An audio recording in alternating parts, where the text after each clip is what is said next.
Hi everybody! Welcome to the season finale of Dress to Quest. I am Nathan and I am the DM here. And we are running a D&D actual play in the Ghosts of Saltmarsh campaign, and this is the very, very end of this season.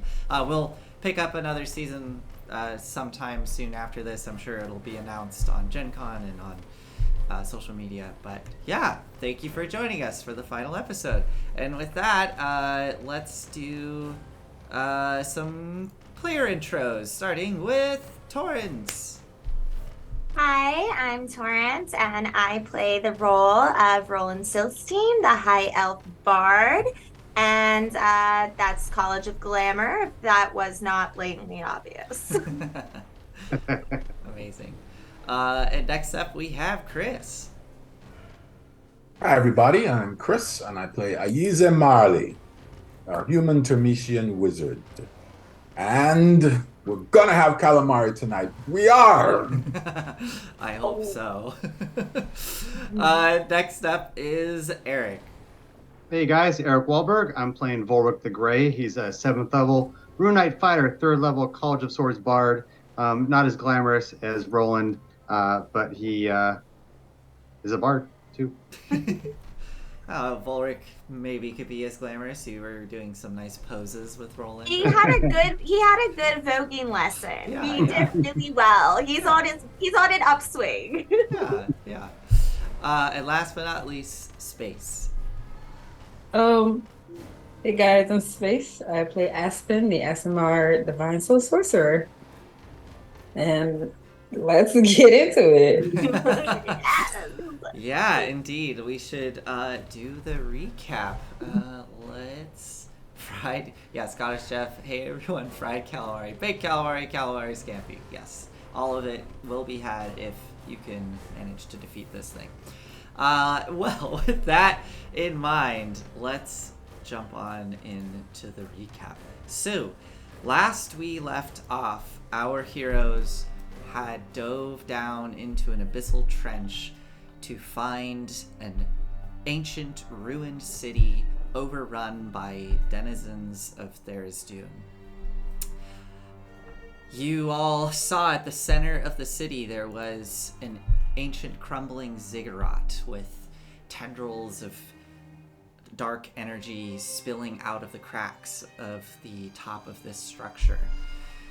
With a bit of scouting and from Ayize and a bit of planning from using your Thayan tentative allies, you managed to discover that your old nemesis Skolthka was within the temple in a different form, but it was Skolthka in a more corrupted, ooze-like form, being empowered by Tharizdun, and he seemed to be watching over something inside of a pit, pulsing with this energy. As you all headed towards the ziggurat, using the Thayans as a distraction to draw out all the denizens away from the ziggurat, you floated above the ziggurat in the apparatus of Qualish and slowly descended down and through the entryway to confront Skolthka and hopefully defeat whatever is lurking within the pit and bring an end to Tharizdun once and for all.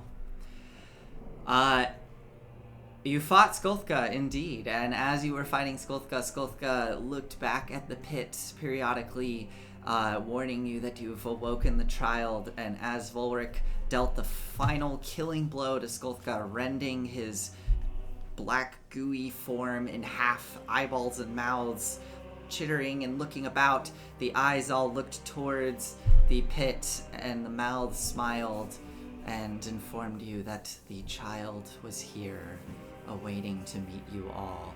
As you saw massive tentacles rise up from the pit, the tendrils of energy billowing about around these black tentacles, and lo and behold, a kraken pulled itself up out of the pit with a swirling, pulsating scar on its head, the mark and symbol of Tharizdun.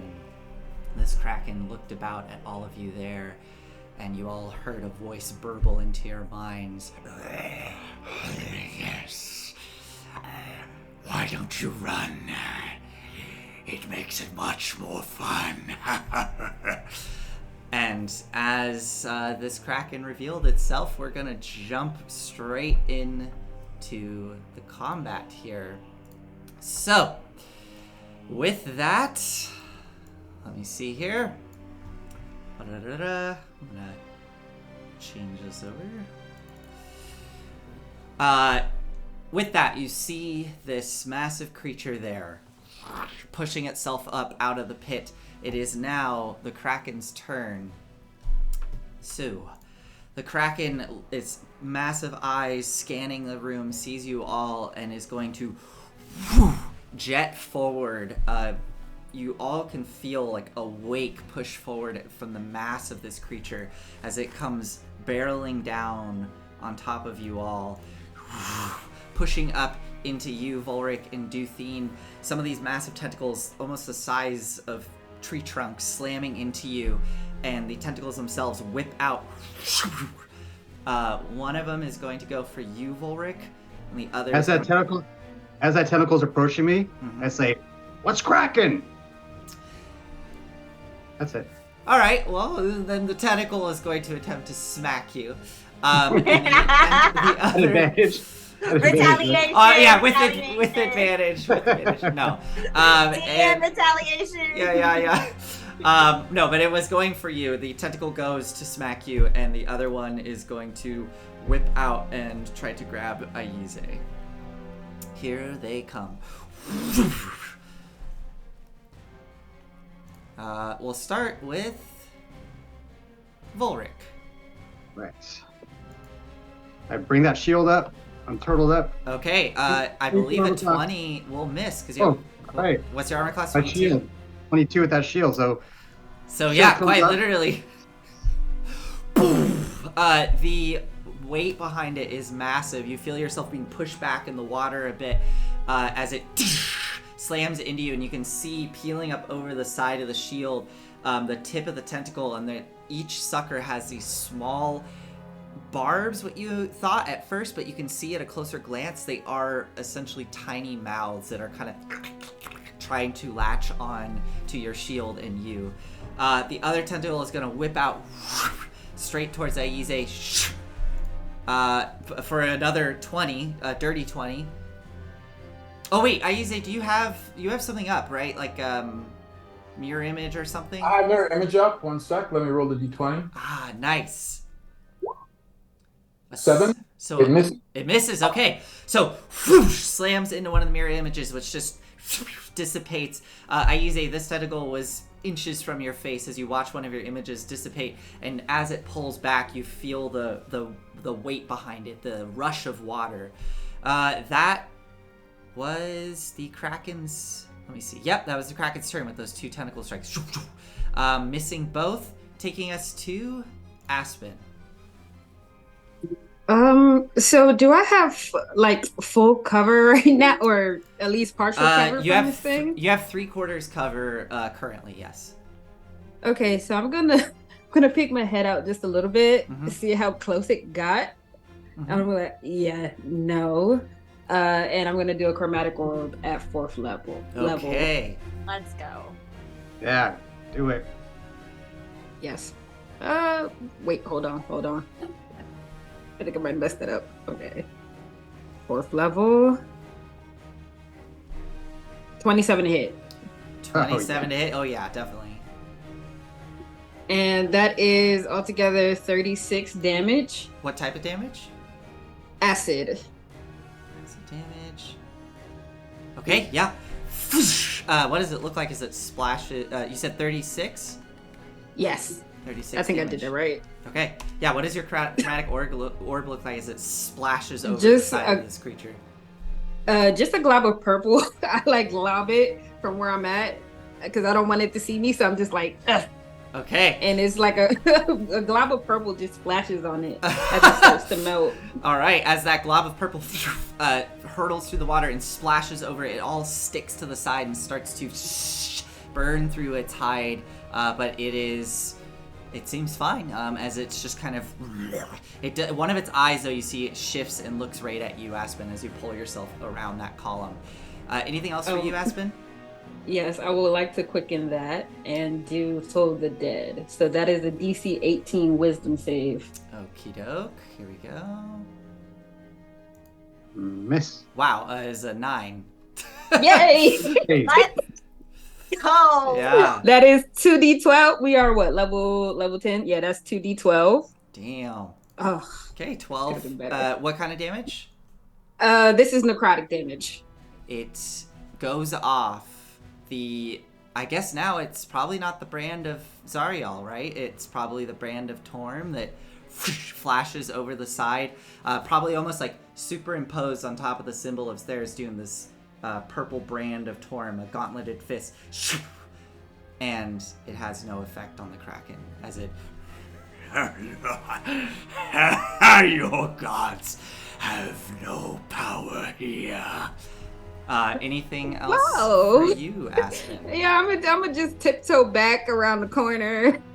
Okay. Just as far as the way I can. Okay, yeah, That just is my slowly turn. slip around the corner. All right, excellent.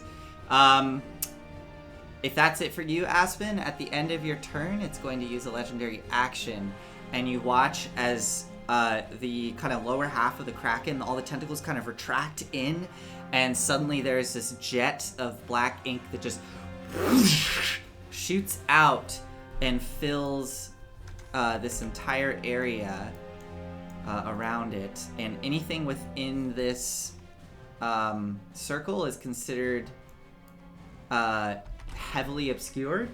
So you cannot see anything beyond just in front of your own face, and you all feel this horrible, sickening, like burning sensation on your skin and in your lungs as the ink seems to be toxic in some way.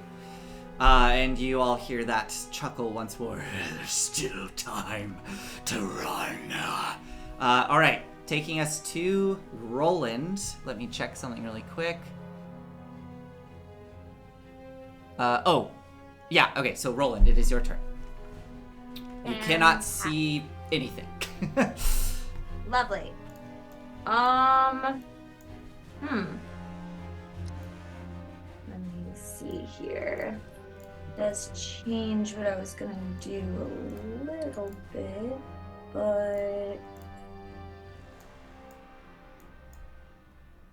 no, I think I'm still gonna do it. I'm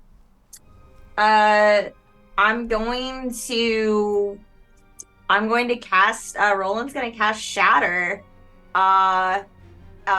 60 feet in front of me. It's a Constitution saving throw of 15. Okay. And it affects anyone within 10 feet, but because this thing is so big, it just affects it. Okay, and you can place. Oh, right, you play Shatter. You can just I can place place Yeah. it. Okay. Cool. Yeah. Okay, Yeah. So you're just gonna do Shatter right on top of it. Okay. Mhm. Um, Yeah. Okay. And awesome. so she just, even though she can't see anything, she goes into her mind palace to try and remember roughly 60 feet in front of her. And she's just like, time to shed some light, darling. And yeah, that's a Constitution saving throw of 15. Okay, here we go. It will take half damage regardless. It will.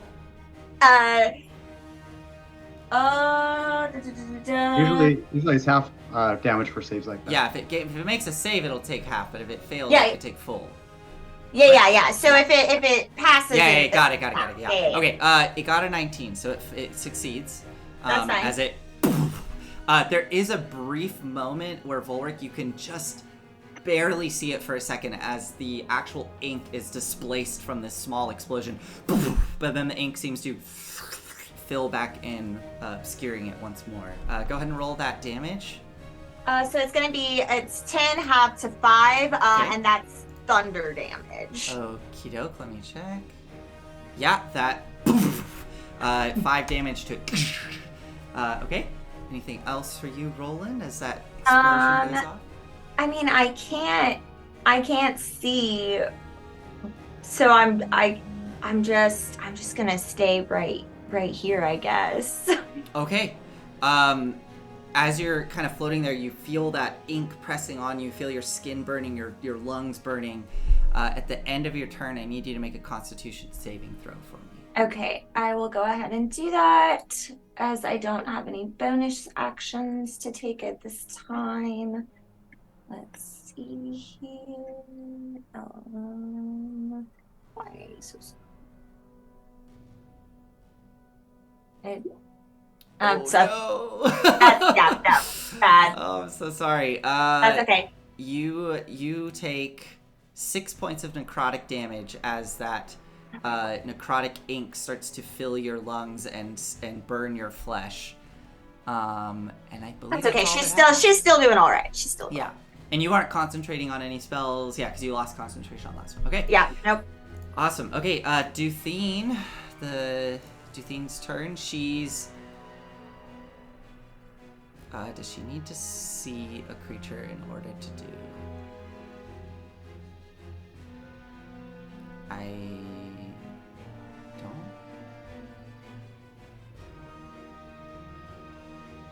I don't think so. Okay. So she will use her coordinated strike, do the bonus action help action. I think she's going to try to help by pressing forward and taking her short sword out and just jabbing it, attempting to stab this thing while shouting, "Ash!" Slashing out at it. She's going to try to stab into it. So here we go. She is flanking with you, Volric, so this would be advantage, but she can't see it, so it's a disadvantage, but because she's flanking, it's just a straight roll. So, straight roll, a 14 will not hit. It just cuts off the side of the thick hide of this creature. And that was her turn. Let me see what else she can do. Oh, she could do a cunning action.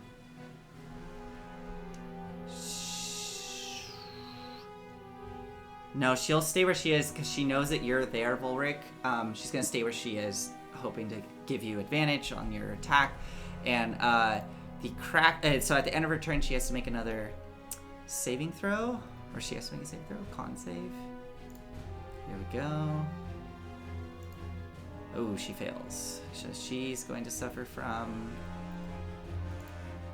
13 points of necrotic damage. Volric, you kind of hear a sharp pain from the other side of the Kraken, and at the end of her turn, it is initiative count 20, so it is layer actions.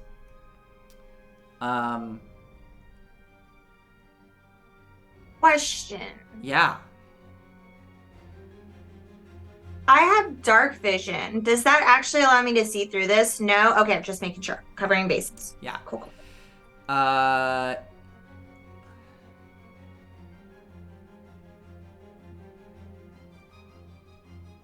The Kraken is going to let me see who is within range of this. Okay, so that's right, I believe. Can I kind of see it? Is that the idea, that it's obscured as opposed to completely black? Or is it You completely can't black? see it. No, it's Okay. all completely black. But I need Volric, Duthine, and Aspen to all make wisdom saving throws for me. There is a sudden, powerful pulse of energy that bursts out from the where the pit is, and you all hear whispers coursing through your mind. And go ahead and make those wisdom saves for me. So, like out of a comic book, I say, "There's a sudden pulse coming in my mind." Okay. And then what? That's all. That's all. Okay. Varric, I believe you are blessed. Oh, good. Well, I got a 16. I'll add my D4. Thank you. Mm-hmm. Plus, so 20, baby. Nice. Okay. And then I gotta roll for Duthine. Ooh, nice. Duthine makes it. Okay, so the only one who fails is Aspen. Let me see. Aspen, you are suddenly hit by these whispers that overwhelm your mind, and you can no longer move, and your attacks are made at disadvantage until the end of your next turn. Okay. Okay, that was the lair action, taking us to Volric. Ah, good. All right. So I don't want to waste Duthine's help action. So I say, "Hey, Squidward, I'm over here!" And I'm going to use my 2 attacks that I get, and I will definitely be action surging. So I'm going to be swinging like crazy on this sucker. Awesome. So first one, I don't know how many chances I'm going to get. Let's see here. Smaller. Okay. So let's do attack number 1.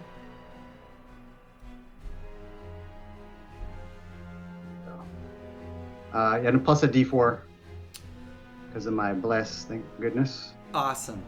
So 17. Is that with bless? Yes. 17 just misses as it carves across the hide of this creature, not quite piercing. Ah! I scream as I swing again. 15. Oh no! Another miss. Good thing I'm doing my my action surge here. Yeah. Let's see. 2 complete misses. This thing is huge or gigantic? Gargantuan. Gargantuan, yeah. Okay. I guess I'm gonna keep swinging. That's what I said I was gonna do. Here we go. There we go. You go. 27. Right, so I'm also gonna add a blade flourish, so it'd be D6 for a defensive flourish. So my armor class is gonna go up. So 4 more points of damage, and armor class is 26. Okay, and so that's a total of how much damage? That is a total of it's not very much. 12, 16. 16 points of damage. Okay. And the last shot. You know what? For my last shot, I'm going to. Yeah, never mind. Okay, I'll just attack. Okay. Here we go. Sorry. Don't want to overthink my opportunity here. All right, there we go. That definitely hits. Okay, so better. 15 plus. I'm gonna use my last blade flourish. D6. So it's another 1. So that's 16. And as I hit, on my last hit, I find that space, the softy part of his massive kind of shell of a husk, stick it in and say, "By the way, this is for Torm," and then and 2d8, my 1 divine smite you said I can use. Awesome. Okay. Yeah. Sweet. So as the power of Torm courses through you, only 4 more points. Yeah. How many? How much? Only 4 more. 4 more points. Okay. Awesome. 4 points. So the total 16 plus 17, 18, so 26. Awesome. No, yeah. Sorry, no, 36. I was going through as you were adding them up. Okay, Awesome. you got it. Yeah, we Volric, we see these flashes as the ink is parsed with each sword swing. We just see a moment, almost like action poses of Volric as the ink pulls in with after each strike. And that final one, the divine smite goes off, clearing some of the ink. There goes one of my tentacles. Clearing some of the ink for just a moment as you're sitting there with the energy radiating off of your sword as it dissipates, and we watch Volric disappear once more within the ink. The Kraken, you hear just a slight chuckle in your mind, Volric. All right, anything else for you, Volric? I have a bonus action. I'm going to go ahead and use it. Oh, yeah, of course, duh. I'm going to use my activate one of my runes. So storm rune already turned on. It's going to be the stone rune. Okay. So activate my stone. So that's glowing, and my storm rune is also glowing now. Okay, awesome. All right, taking us to the one minion that is left, this one little creature that is there being harried by Cherry. None of you can see it. Everything is covered in ink. But for a flash, the audience, we can see this piscine humanoid creature with tentacles kind of sprouting out of its shoulders and arms, running down to the hands. Its big bulbous fish eyes, and it looks afraid as it starts to swim away down the hallway away from the Kraken. Cherry is welcome to take an attack of opportunity at disadvantage.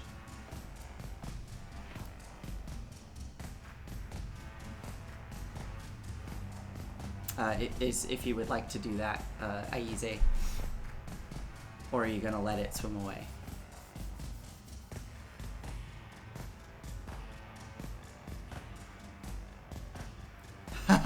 Okay, yeah. So, I believe with attack of opportunity, you can only do one attack, is my understanding. So I rolled twice because it's a disadvantage. Oh, yeah. Got it. Thank you. So, yeah, a 10... Wait, does a 10 hit? These things are... 10 does not hit. So it manages to swim away, and it's starting to disappear down the hall. It is dashing to get away. Taking us to Aize. Okay. But you also have to run by, because it wasn't it. Oh no, it wasn't right behind me. Never mind. It was not, unfortunately. No, Yeah, never mind. that's okay. Good. Yeah, I'm confused. It just swam away, right? yeah. It seemed to be afraid, and it swam away. I mean, none of you can see this. But, Oh. yeah.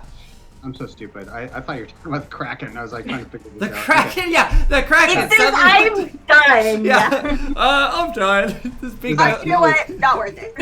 Who was that smite? Yeah. All right, Aize, what would you like to do? The ink. Is it a spell effect? I mean, Aize could probably determine it's not, based on the way it apparated out of the Kraken. The Kraken like physically produced this ink. Right. So it's all right. So it's natural, quote Yes. unquote. Yes. All right. I will activate my ring and use Shadow Step. Cool. Oh, is it Shadow Step? Misty Step.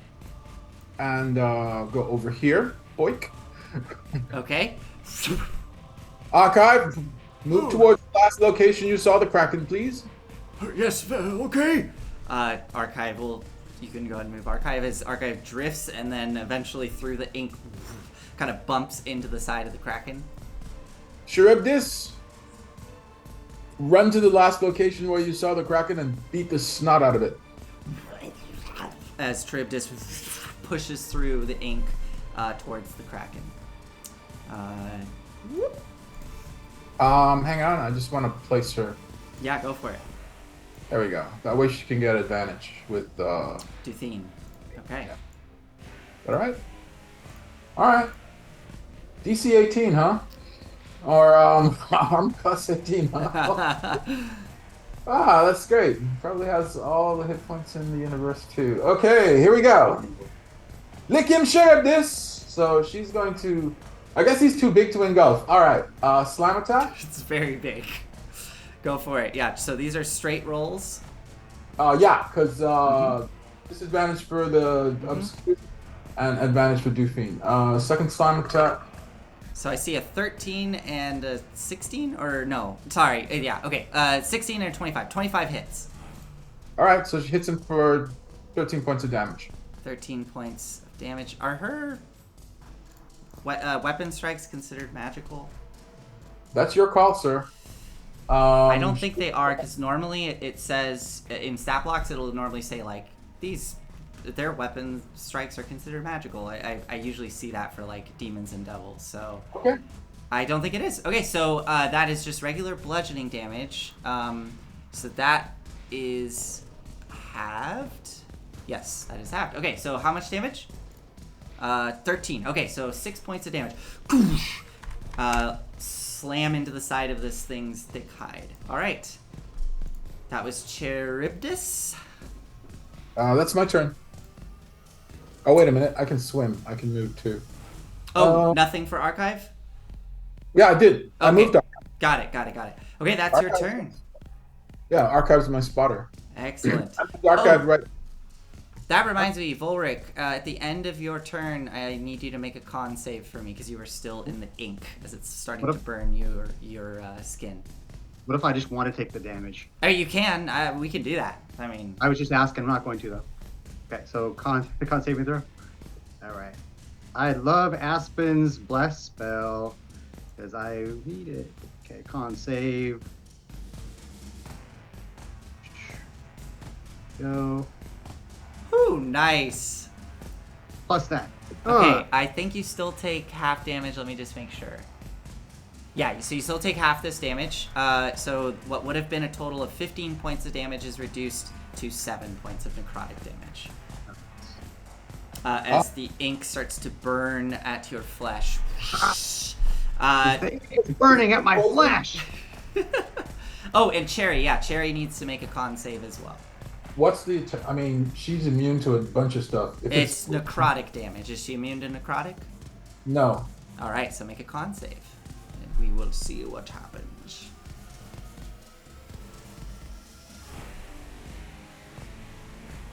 He fails. She does indeed. She will take 11 points of necrotic damage. Starts to wither away at her elemental form, taking us to the Kraken. Let's see, the Kraken. Aspen, you're pushed around the side of that that column. You suddenly feel something come whipping around the side and try to wrap around you. I will give you 3/4 cover. Actually, hold on. I think this thing is going to position itself. It's going to kind of push up a bit. Yeah, it's going to take the attacks of opportunity. It's going to push up and kind of float over to get more in line with you, Aspen. I think it's gonna actually go.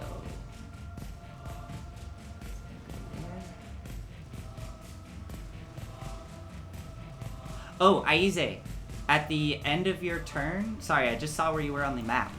You went swimming out of the ink, and as you busted out of the ink, catching your breath underwater, you find yourself right next to one of these volcanic vents. It's just ejecting boiling hot water, and the heat becomes unbearable, and you feel your skin starting to burn up a bit.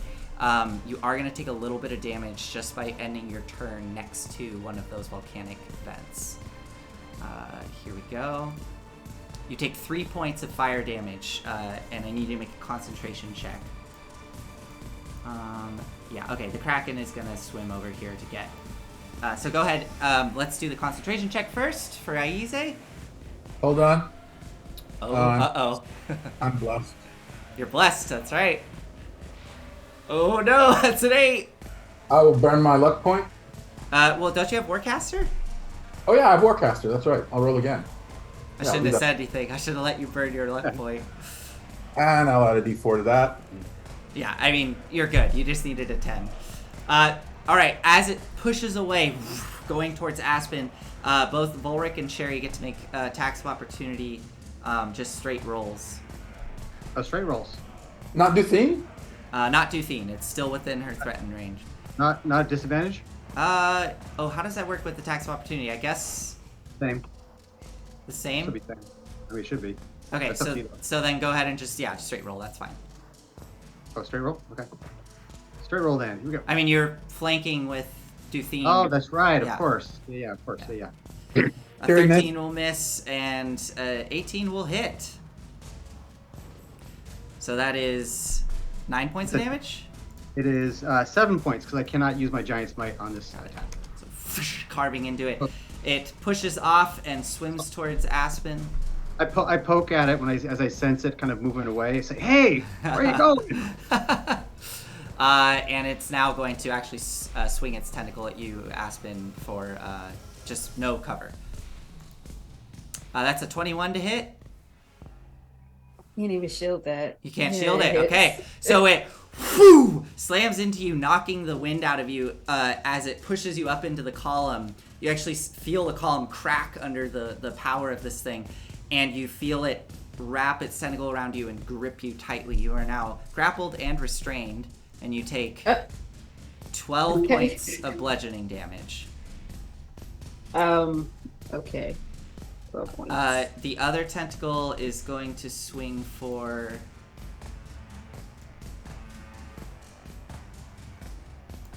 hold on. Actually, it still has movement. It's gonna take you along with it, Aspen, and it's gonna move just a little bit closer, kind of back to here. So Aspen, you kind of like are pulled around the column like so, as it's sort of moving. And as it gets to there, the second tentacle swings out back towards Volric. A 29 to hit. I think that was my exact armor class with the bonus. Whoo, man, really? Was it? It was 29? It was a 26. Okay, 26. Still, I knew it was high, but man. Okay, but still, a valiant effort to deflect it, but its tentacle pushes the shield aside and with lightning speed wraps around you. Volric, you are also grappled and restrained, and you take 15 points of bludgeoning damage. All right. Well, so luckily for me, I have heavy armor master, so it's -3. So how much was it? 15. 15. So it's 12, and then because of the stone rune that I activated, I take half of all regular slashing, piercing, and bludgeoning. Nice. So 15 to 12 to 6. Okay, cool. And Aspen, I need you to make a concentration check on your bless. Yeah, you're 19. fine. Okay, it has both of you. Let me think about this. Does it want to keep moving? Come on, give us a kiss. No, please don't. Well, me anyway. I didn't know we had I you too, wanted to go Aspen. home. Yeah. I couldn't see you over there. Help me. Volric, darling, I can't see you, but please don't kiss the monster. You don't know where it's been. Yeah, that'll end its turn. Okay, that takes us to Aspen. It is now your turn.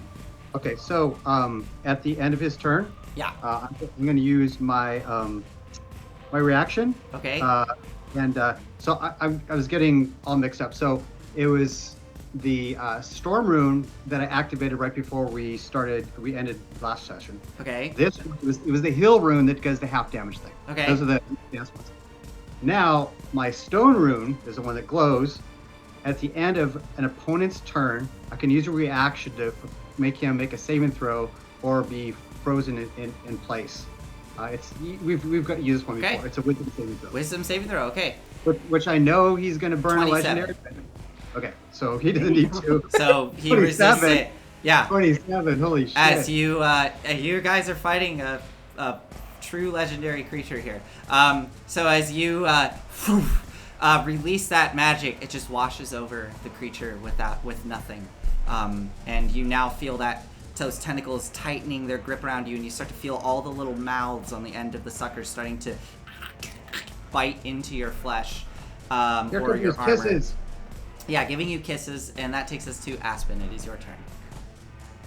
So it's an action to break a grapple? Correct. Okay.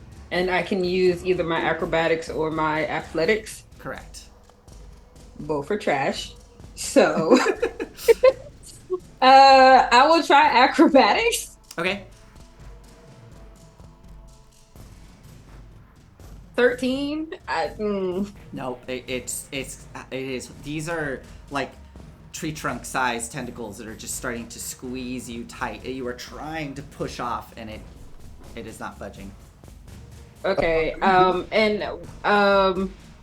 So we can't see out of this radius, right? Correct. Oh wait, actually, hold on. Let me check something. Does it?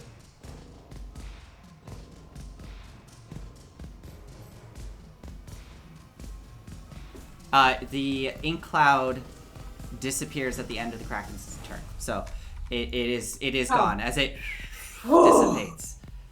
Oh my god. I Misty Step. I'm out. Misty I'm out Step. of here. Okay. Misty Step. Go for it. Yeah. I will. Let's see. Where can I hide behind? Where did I use it go? I want to go by him, but I can't see him. Yeah, so. it's whatever you see 30, on the map is what you see. Yeah, 30, yeah. I'm going over there. Okay, yeah. And the Kraken's tentacles kind of squeeze tight over nothing. And then I use my movement to keep going. Okay. So, let's see, what's another 30? Yep. Get me right over there. Yep. Okay. And that is as you turn. disappear, the eyes kind of are quickly scanning, and then they lock onto you, Aspen, as you start swimming away. And as you start to swim away, you hear in your head this one is running, yes. All right, anything else for you, Aspen? I think I start crying a little bit as I see the eyes kind of following me, and I'm just like, why? And that is the end of my turn. And as that is happening, at the end of your turn, it will use another legendary action to create another ink cloud. The ink shoots out as that cackle starts to follow, or the rumbling laugh starts to follow you, Aspen, and you lose sight of all of your friends. Okay, that takes us to Roland. Lovely. No Roland one with the can homie. see your tears underwater. It's safe to cry. Okay, Amy, she used her action to try to break free of the grapple. All right, Roland. Okay, so Roland's gonna move backwards out of this cloud. Nice. Okay. And do I get the sense that, like, I can, now that I'm out of the cloud, I can kind of see what's going on? You can't see inside into it? it. Nope. I can't see into it. No, Okay. it's just a dark sphere of ink. Fantastic. Okay, so I feel like I know how this is gonna go, but I'm gonna go ahead and go for it anyway. Does it still have a hold of Volric? Like, is it still you holding him? have no idea. Hey, You didn't even by the way, Yeah. don't hold of me. Yeah, you have no idea. You couldn't see anything. Okay. That's fine. I'm still gonna do this. Okay. So, as a bonus action, I can use my Mantle of Majesty to cast Command for free. Cool. Once per long rest. So using it on this one. It needs to make a Wisdom saving throw of 15. Okay. It got a 25. Okay, that's fine. Sorry. Nope, totally fine. And then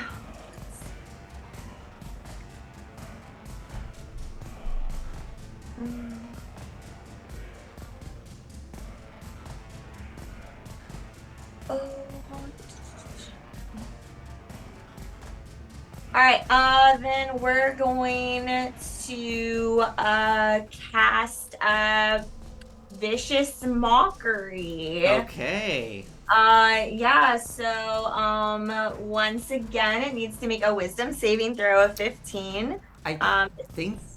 Sorry. I think if you cast command, you can't then cast a cantrip. Oh, is this a glamour bard thing? It's a glamour bard thing, so you can Cool. yeah. Okay, I trust you. Okay, Yeah. wisdom save? Yep, wisdom save 15. Cool. 35. 18. 18. Okay, that's Does fine. it- It's gonna take half damage. Damage, okay. Half psychic damage. Let's go. Give me something good, please.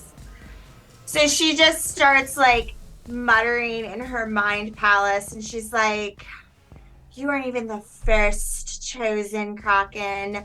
You don't even belong here. No one even wants you. Do you hear how hungry we all are? You're just a meal, darling. You're not special.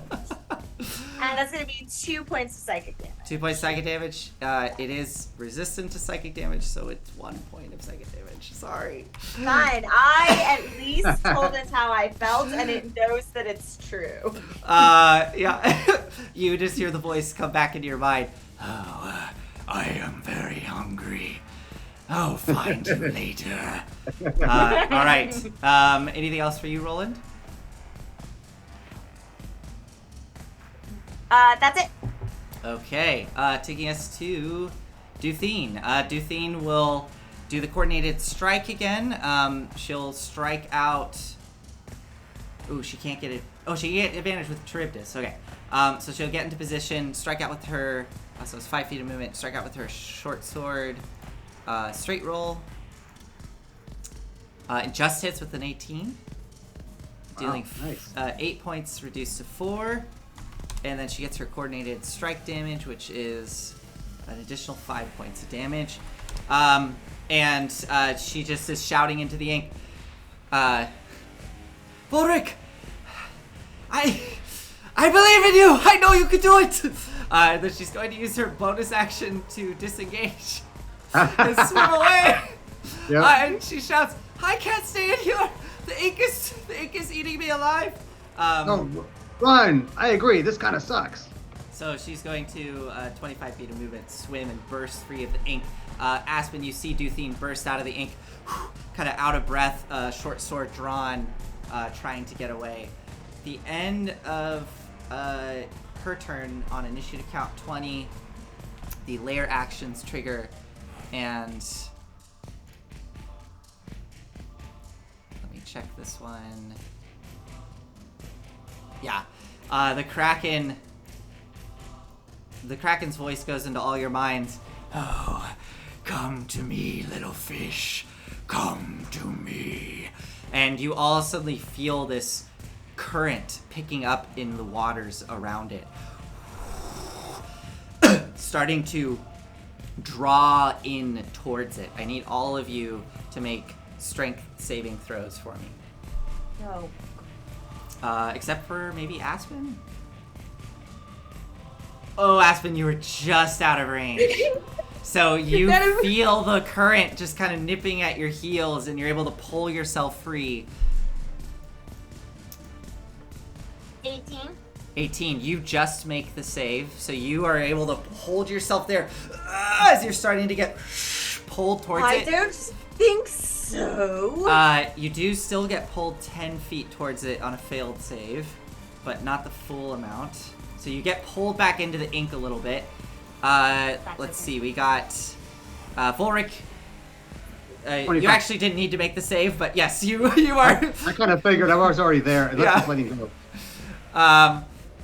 And Aize, looks like you got a 4. So Aize, you fail. You are pulled 60 feet towards the Kraken, but there is a wall in the way. So let me see how we want to do this. You get pulled 50. I want to hit this column right here. Oh, wait a minute. There's a wall here. Yeah, you can hit this wall. So you slam into that wall and continue to get pulled around the side. I'm going to give you a chance here. If you want to use your reaction, you can try to grab onto the wall one more time to stop yourself from getting sucked around the corner. 1 second. I would say this would be a... I'll allow you to do either a dex save or a strength save. Just let me check one thing. I want to see I want to see if Misty Step is a reaction. It is not. I really don't think it is. I think it's a bonus action, yeah. I didn't use my bonus action last turn, though. I thought you Misty Stepped. I did Misty Step. All right. So Dexterity?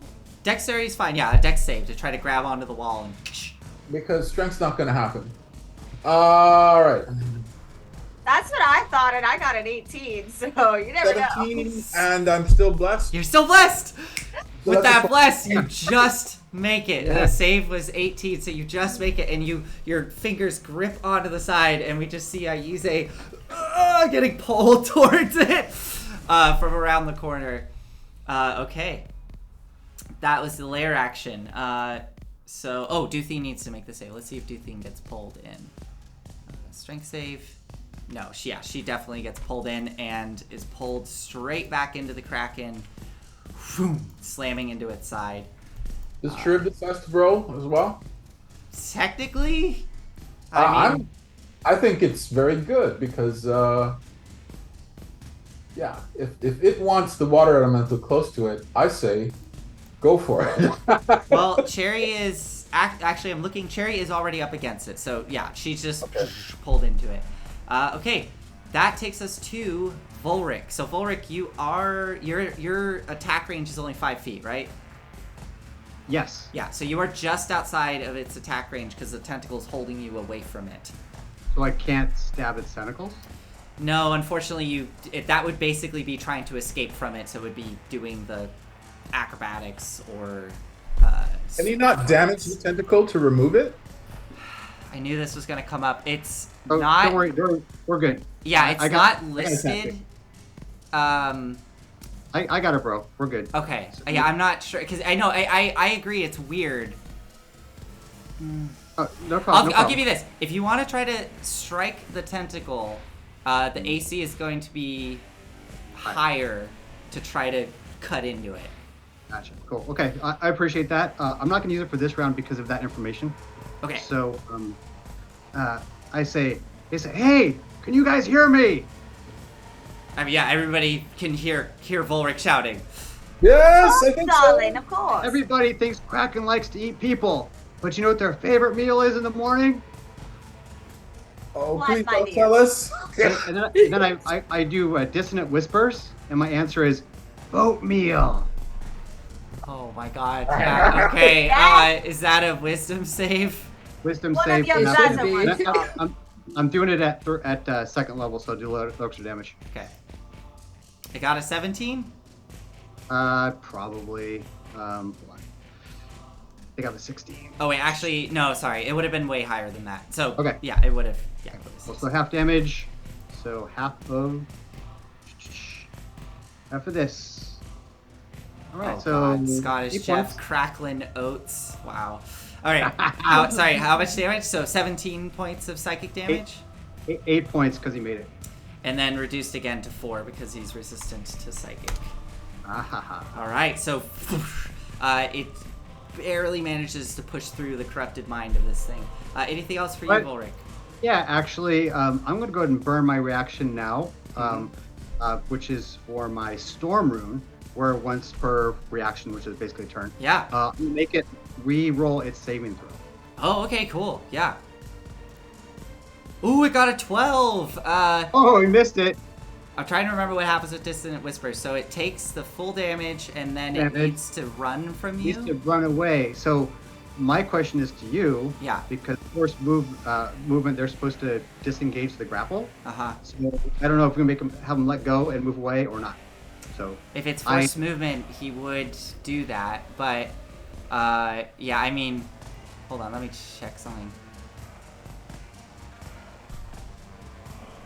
Oh, bummer. if not, I'll just take a ride and give him 15 damage. No, it would drop you, but it's gonna burn a legendary resistance. Yeah. So Oh, okay. it will burn a legendary resistance to make that save, but you feel the tentacles grip around you, and there is kind of an audible like pain sound that comes out through the water from the Kraken.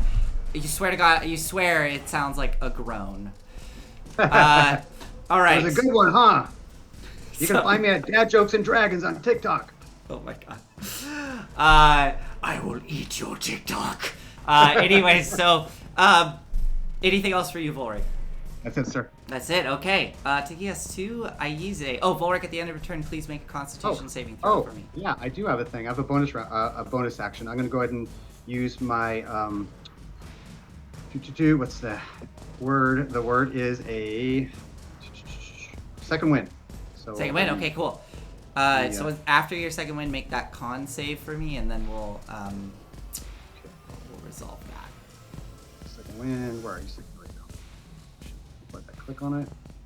Nope. Hold on. Come on. That's not doesn't work when I click on it. Okay, so Can D10 you- plus fighter level. So the D10 plus 7 Okay. D10 plus 7. is 11 points, and then the saving throw. Nice. So you get 11 hit points back, and then go ahead and make that saving throw, Constitution save. Nice. Okay, so you'd only take 5 points of necrotic damage from the ink. Okay, Aize, it is your turn. The current has subsided. You are no longer being pulled towards the Kraken. First thing, let's swim away.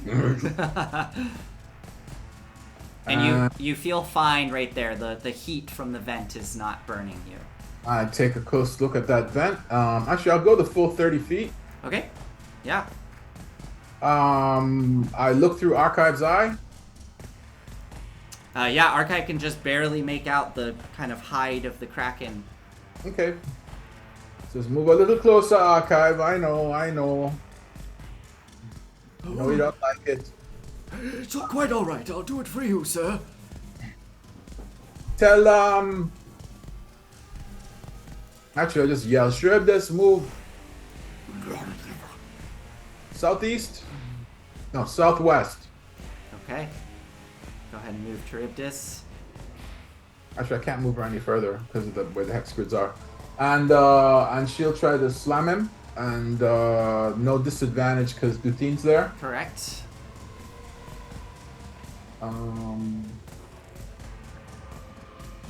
Slam. 19. Yep, that hits. Second attack. Oh, that won't hit. No. But So- the 19 hits. 16 points of bludgeoning damage, which I guess is halved. Yep. So 8 points. Slamming into the side of the Kraken. Alright, I'm gonna depth charge it. Okay. 1 second. The fireball radius is 20 feet. Yeah. You could probably I'll help you out here. You could just drop it on top of it, you know, so it hits like the top half of it and not anybody else. I'm thinking the bottom half down here. Okay. Because up here I might tag Volric. I can't drop it here. Oh, I'm sorry. I was talking quite literally in 3-dimensional space, like there we above go. it.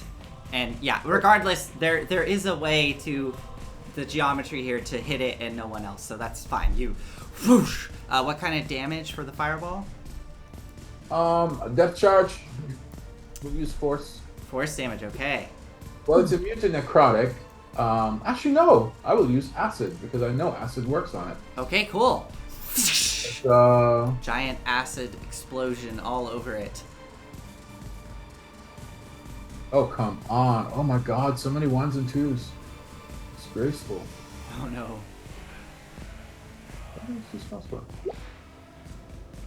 Yeah, that was pretty pathetic. DC 18, 16 points of damage. 16, oh no. It got a 19 on its dex save. It'll take half of that, so 8 points of acid damage as it rains down on top of it. So, no, Banyan, you're not with us today. Give us a hand, man. That thing is huge. It's starting to show some wear and tear if you could see it, but you cannot. Anything else for you, Aize? I moved my full distance. I still have my bonus action. I'll hold on to that. Okay. Yeah, I'm good. You're good, okay. The Kraken is going to...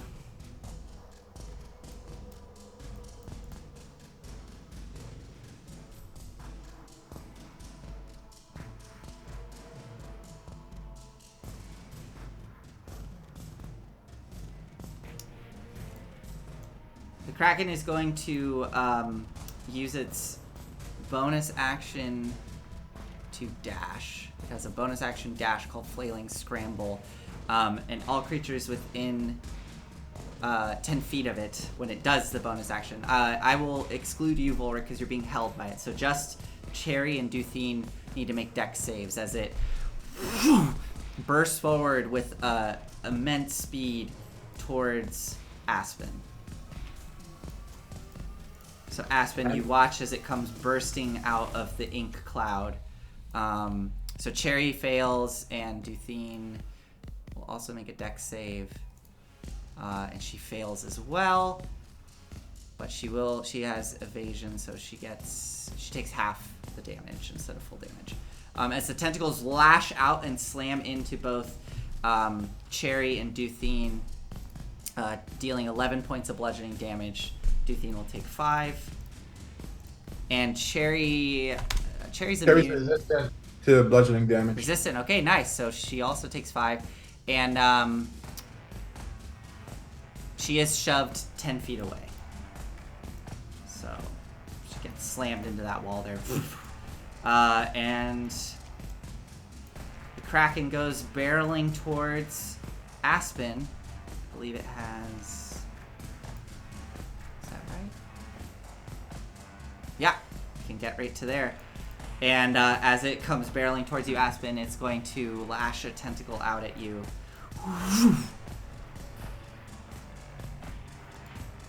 An 18 to hit. Shield. Okay. Deflected. You swear you hear like a growl coming up through it.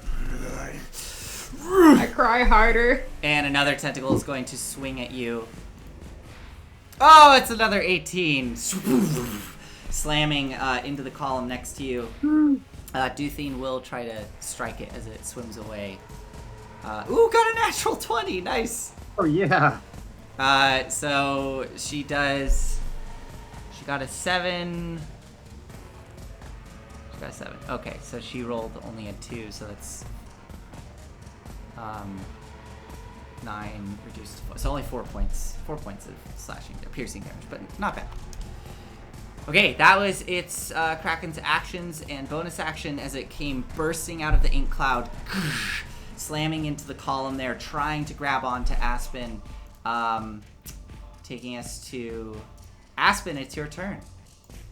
Does the ink cloud over here dissipate? It does at the end of its turn, thank you. How is everybody looking? I think you see Aspen below, like sobbing at this point as she's asking. Is everybody okay though? Do I need to heal? I could always use hit points, but I'm doing pretty good. I'm fine, darling. Are you okay? No, No tears. We got this. It's fine. I'm much too far away from you to heal me, but just protect yourself, Aspen. The only reason I can see you is because Archive can. I'm on my way, dearest. Please hurry. And I have a question, Nathan. Yeah. How big is this creature? Gargantuan. Okay, so if I hit it with a 20-foot radius spear, right? Yep. Can I hit it without hitting Volric? Yeah, basically what Volric, what Aize did. So you could basically target kind of the top of it, like in vertical space. I would like to do Vitriolic Spear at 5th level. 5th level? Mm-hmm. Damn. That is a dex save, DC 18. Dex save DC 18, okay. Ooh, it got a 15. Oh my god. It takes take the damage. 30 acid damage. 30 acid damage. It is going to burn another resistance to half that. Okay. Yeah. All right, I'll take that. So that is 15 acid damage. Mm-hmm. Yeah, you all hear it kind of hiss and scream. The big beak underneath slamming in anger. And I will bonus action get back that 5th level spell slot, spending these sorcery points. I believe it's 7. Nice, okay. I can't do that. So I'm gonna get back a 4th level instead. Okay, cool. At the end of your turn, or is that the end of your turn? Yeah. Yeah, I'm gonna just keep moving. Just keep going. Okay, let me see here. Okay. And is that it for you? Yeah, that's all I'm gonna do. All right. It's going to. It's going to use a legendary action to do a tentacle attack towards you, Aspen. as it comes swinging around the corner of the column. You will have 3/4 cover because it can't move itself. 28 to hit, so you have +5 to your AC, but yeah. So it slams into you for 11 points of bludgeoning damage, and it starts to squeeze, and you are grappled and restrained. And I need you to make a concentration check for me. Okay. 23 for my concentration check. Yeah, you're fine. And I'm sorry, you said how much damage? 11 points of bludgeoning damage. Taking us to Roland. So the ink cloud is gone, Roland. You are able to see once more. Fantastic. Roland is gonna throw her hand up in the air and she's going to say, "It's too dark. Too dark to see. I feel like I'm knocking on heaven's door and dimension doors all the way over here." Yeah, put yourself wherever you want to be. That's like 500 feet of range. Nice. Yeah, it's 500 feet. It's wherever she wants to go. Yeah. If I can get Roll20 to cooperate with me. Oh, here, let me, sorry, I'll put you in the room. There you go. Now put, put me in the room. Yeah. Yeah, there we go. So wherever you want to And go. we'll just come over here towards Volric. Yeah. Fantastic. Nice. Okay. Beautiful door appears again. Peer behind Volric. Glitter. Come stepping out of the glitter door, and you see Volric there being crushed by the tentacle. Hello. Darling, we really have to stop meeting like this. And that's it for now. That's it for now? That's all Okay. Yeah. Can't bonus action right now. All right. At the end of your turn, it's going to use another legendary action. Let me see here. How does this work? So it can do those whenever. Yeah, okay. It's at the end of a person's turn. It can do a legendary action. Oh, end of anyone's turn. Any creature's turn, yes. Any creature's turn. We aren't creatures, we're people. We're Actually, we're humanoids, so actually. You know what? It's not going to do that. Okay, it is Duthine's turn. Duthine will get closer to it and use coordinated strike, pulling out her crossbow, aiming at it, and is going to fire her crossbow at it. And it misses. But she will, as she fires, looking at you, Volric, she goes, "If you manage to get out of there, I believe in you! I really do!" I appreciate it. Taking us to the layer actions. There is a sudden pulse out from the Kraken as it screeches in anger. This psychic screech piercing through anyone's mind within 60 feet of it. So Cherry's just within range. So everybody minus Aize as it and there's a high pitch through your minds. I need you all to make intelligence saving throws for me.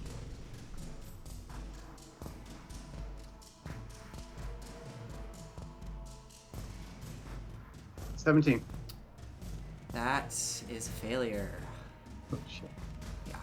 As a failure for Charybdis, failure for Aspen, and Volric, you're blessed? I rolled it. That's total. 17. What's the total? Okay. And unfortunately for you, Roland, that is a failure, and for Duthine, a failure. So, here comes the psychic damage. We all die. 12 points of psychic damage. Coursing into your minds. Those of you concentrating on spells, make your concentration checks. Duthine is looking real rough. There is blood pouring out of her ears and nose as she kind of recovers from that, panting, taking us to Volric. Volric, you're still being gripped by this thing. All right, so as the wave of psychic energy hits me, I go, ugh, emotional damage. And then I will go ahead and I say, hey, Squidward, you know how to make an octopus laugh? The eyes turn and look at you.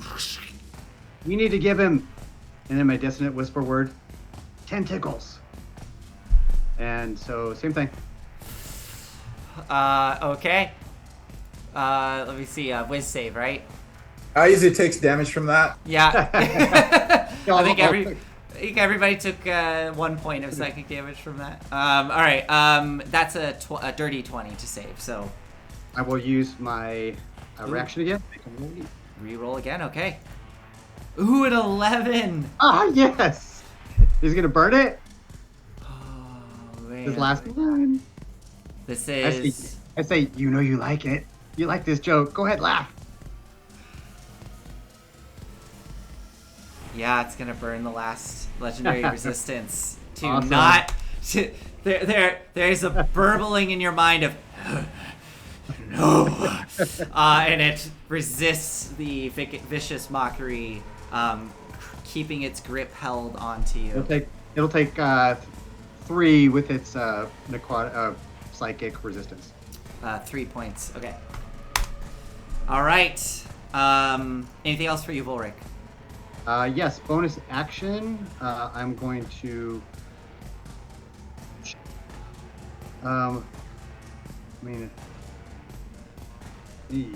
You know what? I'm going to save my healing words for when people actually go down. So that is it. That's it. I choose to believe this Kraken would be slapping all 10 knees under different circumstances. Oh my god. Okay, taking us to Aize, it is your turn.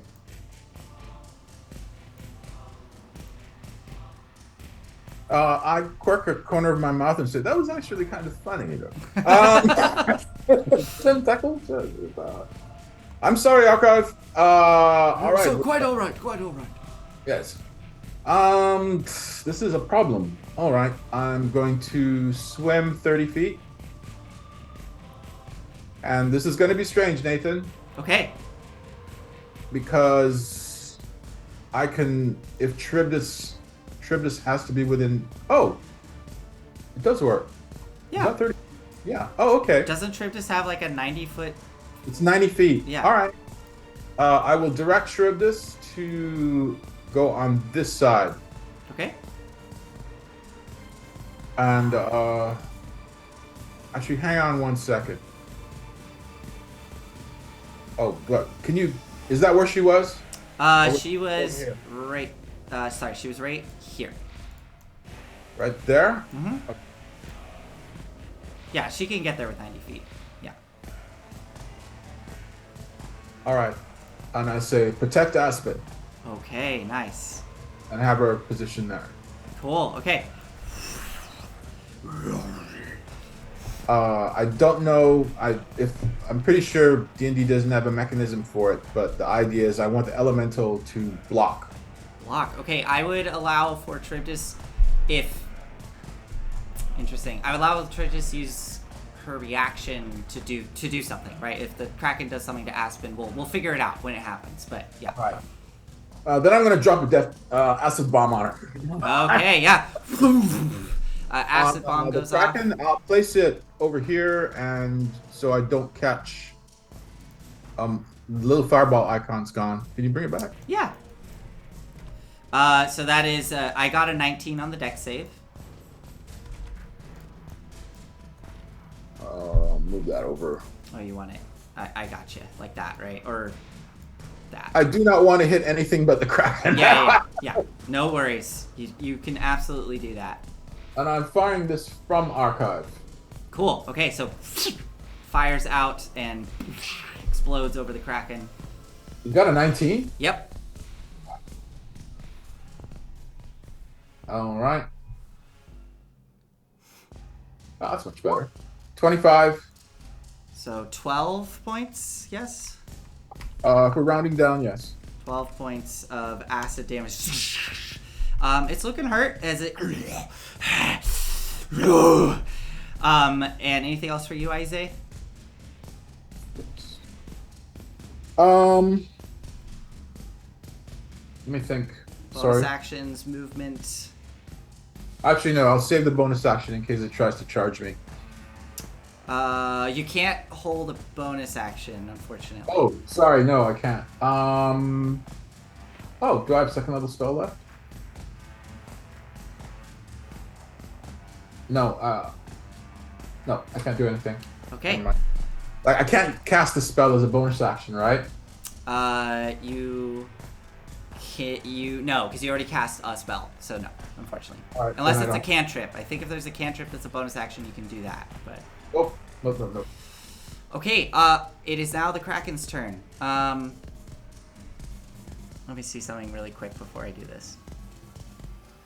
So I'm sure it'll still Yeah. be tactical, but I know some of my softer, squishier friends are in range. So as a matter of role playing, Yeah. I say, I hear it's not a good idea to say your father's name in vain. Well, Tharizdun. As you say that, you just see the one tentacle gripping Aspen start to pull Aspen towards it. Okay, I will allow... How am I going to do this? Automatically freeze Aspen. Charybdis...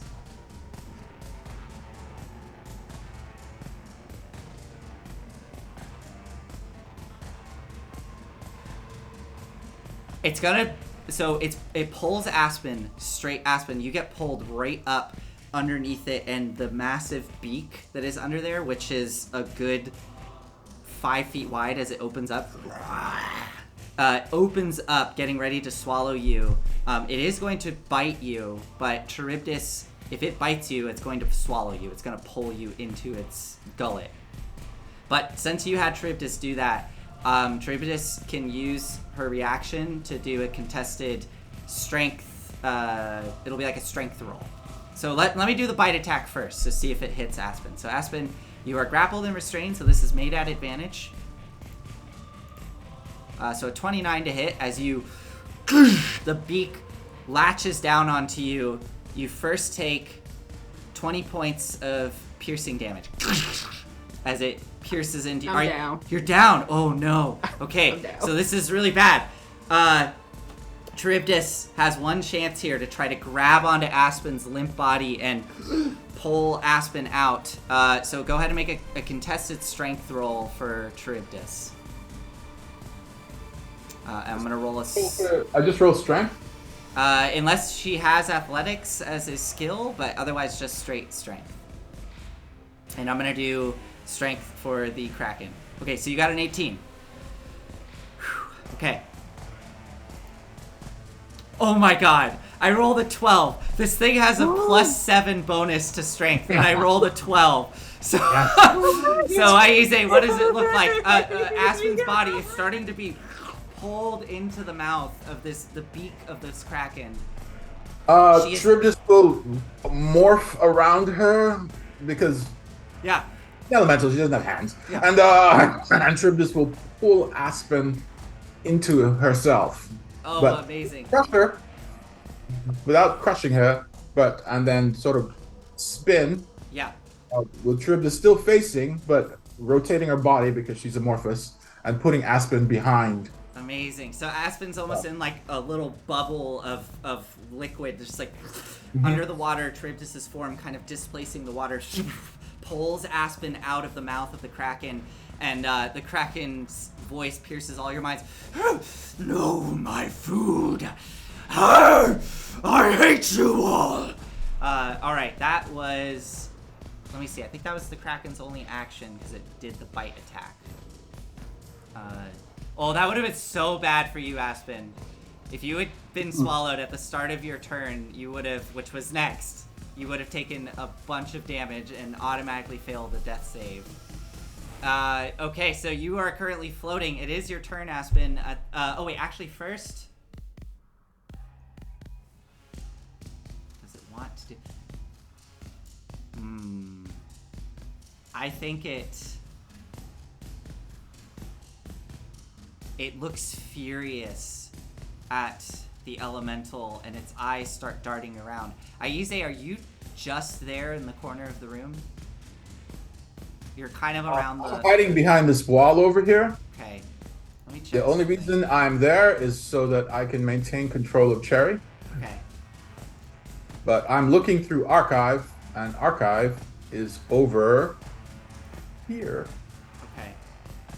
Okay, it can't see you, but it saw you go that way. It's furiously looking around. Actually, it didn't. How? Because I used the Misty Step to get You behind used a here. Misty Step. That's right. Okay. Yeah, okay, it doesn't know where you are. Shit. It's good. Well, There's more charges to come. okay, See, yeah, this. that's its turn then. Yeah, it is furious. It's like almost, you can see it's like almost starting to throw a tantrum for getting its food taken away. As we go to Aspen. So Aspen, I need you to make a death saving throw for me, please. Just roll a d20. But just no modifiers, just a straight d20. Oh my god, I can't breathe at this point. Oh my god, this is crazy. All right, come Damn it, on. I was so 20. excited to Natural swallow 15. somebody. 15, okay. 15. All right, 15. Yes, that is one success. So if you have one success, and you are currently, well, I'm gonna put you there. You're being swaddled by Charybdis. Okay, at the end of your turn, Aspen, it is going to use a legendary action. It's gonna produce another ink cloud. As it starts wailing in fury. The tentacles start slamming down all around it, and the ink just squirts out all around, and all of you feel that burning sensation once more. Aspen, in your unconscious form, you don't feel anything. You're in this kind of world of darkness and pain as you're just floating there in Charybdis' body. But none of you can see anymore as the ink shoots out everywhere. Roland, it is now your turn.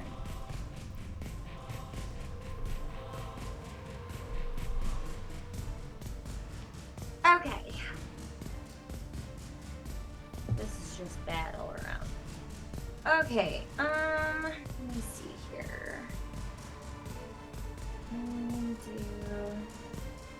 What's this other area effect with the blue dot? Oh, sorry, let me get rid of that. That was the fireball. Okay, I was super confused Yeah. for a minute. Yeah, that is very fair. Okay.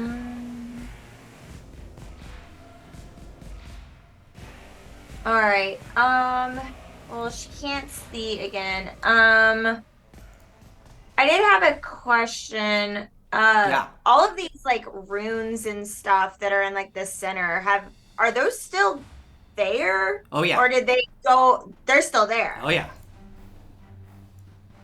Okay. Actually, is Roland close enough to see Volric? I'm right next to him, but there's the area effect, I can't see him. I'd say, I mean, you're next to him, you can feel him. Yeah. I don't know. Okay. You're talking about for, like, spells that require visibility? Yeah. You're touching him. I think that you could... I don't know. Anyways, what do you want to do? I will require consent first. How are you on hit points, Volric? Touch me, heal me, help me! Okay. That's what we're gonna do then. Alright. I'm going to, in the darkness, just reach out and I'm gonna heal, healing word, Volric. That's at first level, so that's gonna be 1d4 plus 3. Okay.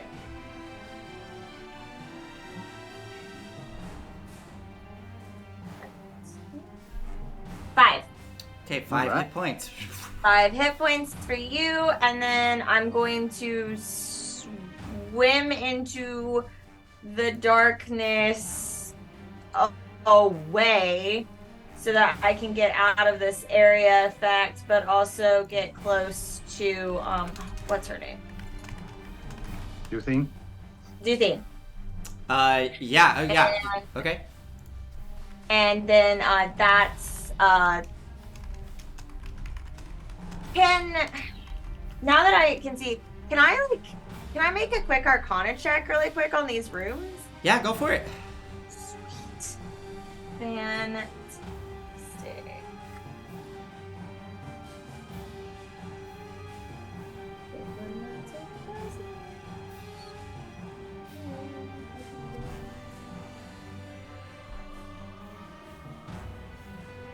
Of course, it landed right where I can't see it. 13. 13.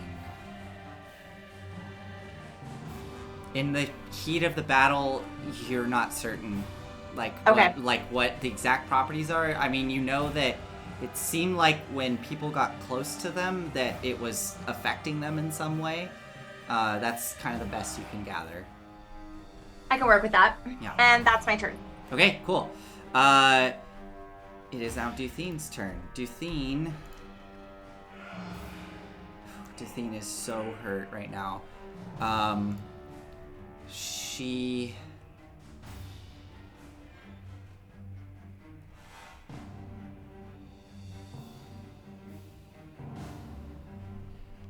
Whew. She can't do much, really. She is... I need to look something up about the help action. Actually, I guess I've been using it where she didn't necessarily need to see it, so I'll just stay consistent. So yeah, I mean, she'll just bust out of the ink cloud, using coordinated strike. She'll start shouting, right, Volric, that sounds like a good plan. Tharizdun, Tharizdun, Tharizdun, and just starts shouting Tharizdun's name, and will give you advantage on your next attack roll, and she will fire at disadvantage into the cloud of ink, trying to hit the Kraken. No, with a 17 misses.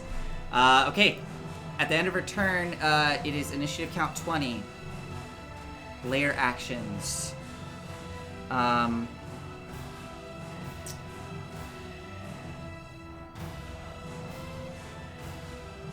Yeah, the Kraken is going to release another surge of current, which courses out from it, and it's really only going to affect Roland and Duthine, so I gotta wait for Roland to get back. But they need to make strength saves. Duthine fails, so she is pulled 60 feet straight into the Kraken, and then Roland will have to make that save as well. I don't think... Oh, Aize, you are lucky. You are always just outside of the range of these effects. Okay, I'll wait for Roland, but we can move on. So, Roland, if you don't mind, can you please make a strength save for me?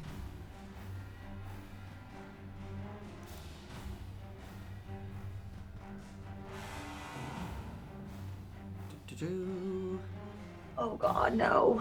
What'd you get? That's just the 2. That's just the 2. Yeah, you are pulled 60 feet in towards the Kraken as the current starts coursing in towards it as it's continuing to no, throwing its tantrum there, taking us to Volric. Sorry, I almost skipped your turn. Volric, it is your turn.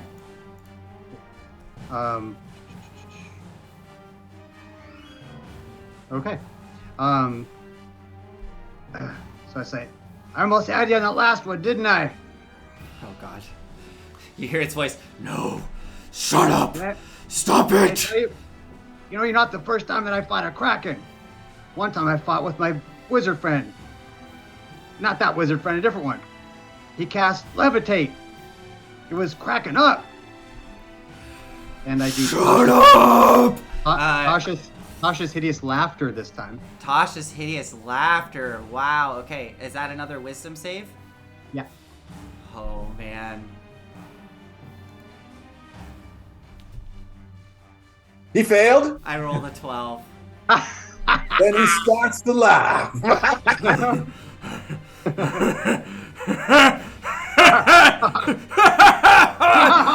And the Kraken's psychic voice starts coursing through all your minds, and you even hear the audible sound of the weird, otherworldly sound of its actual vocal cords. This strange, like,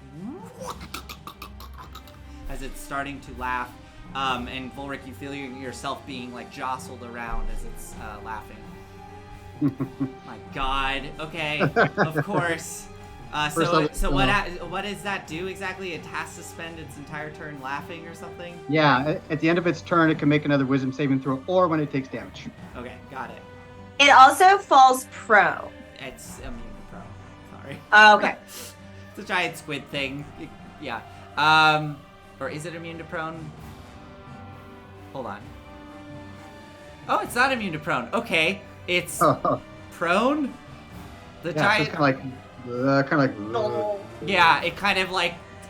I mean, it's a squid, so it's sort of super soft tissue. It kind of like squishes down into the floor and. Okay, so it's prone and. So I don't want to ask for more, but does it actually still have me in a grapple? It's not being forced moved, and unless there's something that says. I'm cool. Yeah. I'm cool, bro. I'm cool. Okay. And as a bonus action, do I have any idea where Aspen is? No. I'm sorry. I mean, let me think. As a bonus action, do I know? I mean, it's not a bonus action. This is just Volric's knowledge. I mean, you know that you last saw Aspen somewhere south of you, and yeah, you saw Cherry pull Aspen out of its mouth. So yeah, you know that Aspen's somewhere south of you. Oh, you know what? That's a second spell anyway, so I can't do two spells. Okay. Yeah, Accio Aspen. Anything else? Anything else for you, Volric? My work here is done. Okay, I mean, that was a very successful turn. Aize, it is your turn.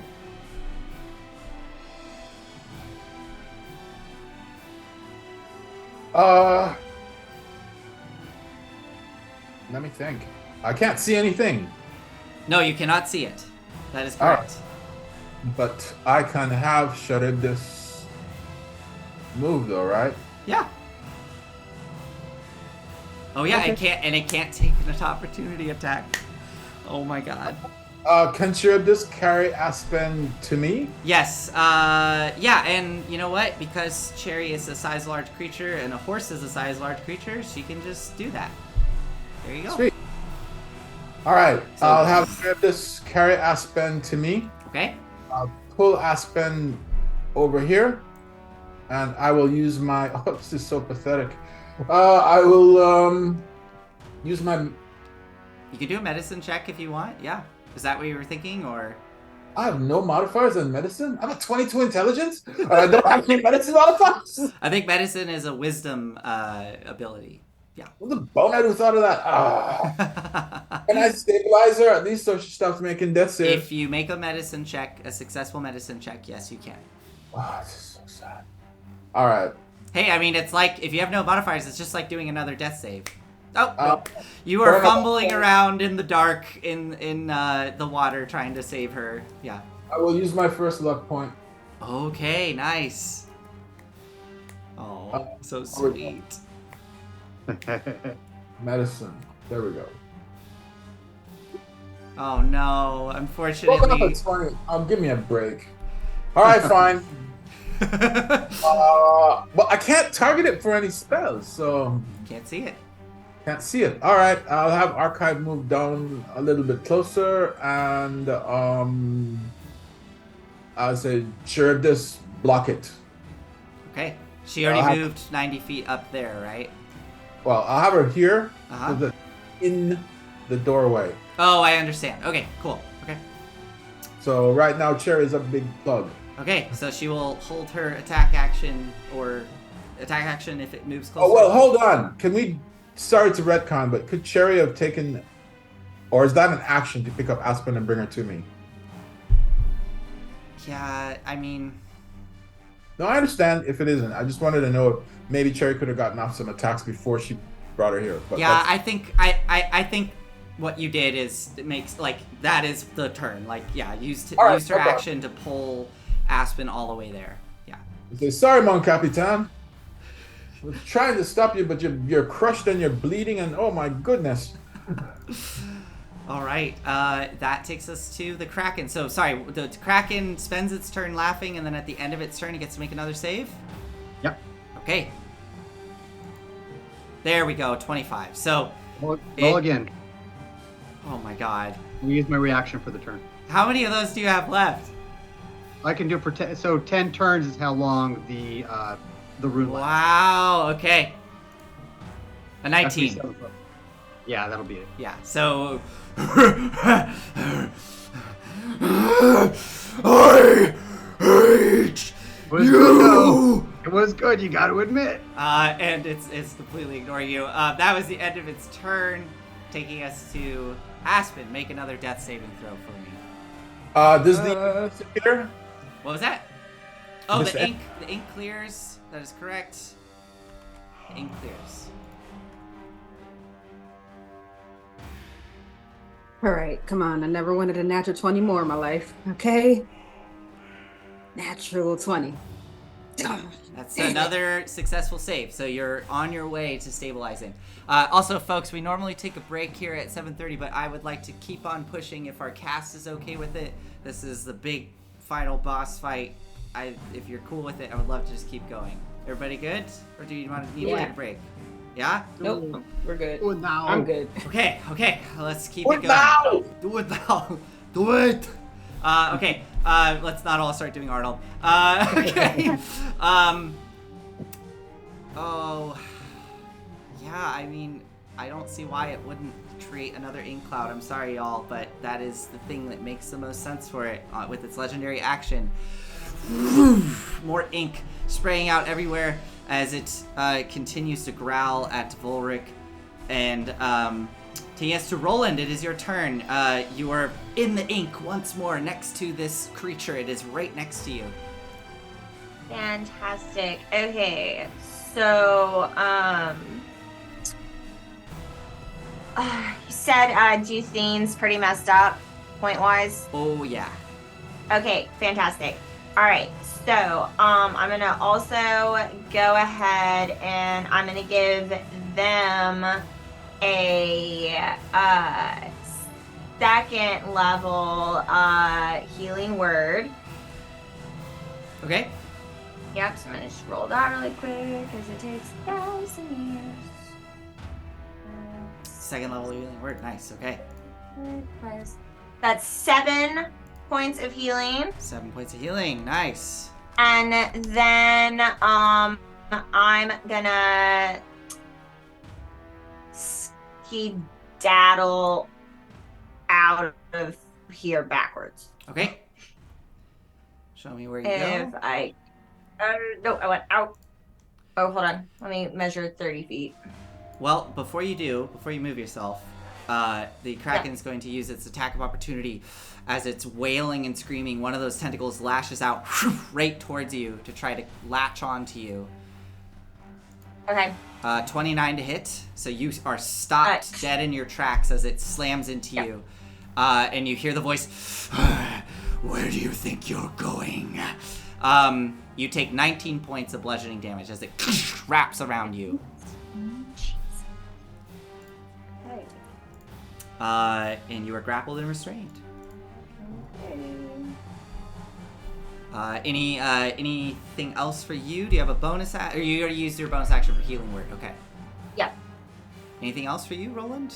Nope, that's it. That's all I can do right now. Okay, so sorry, you are stopped in your tracks, and at the end of your turn, I need you to make a con save as the ink starts to burn away at you.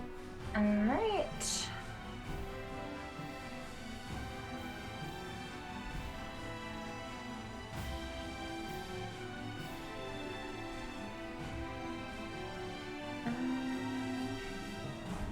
That's just a 8. Oh, I'm sorry.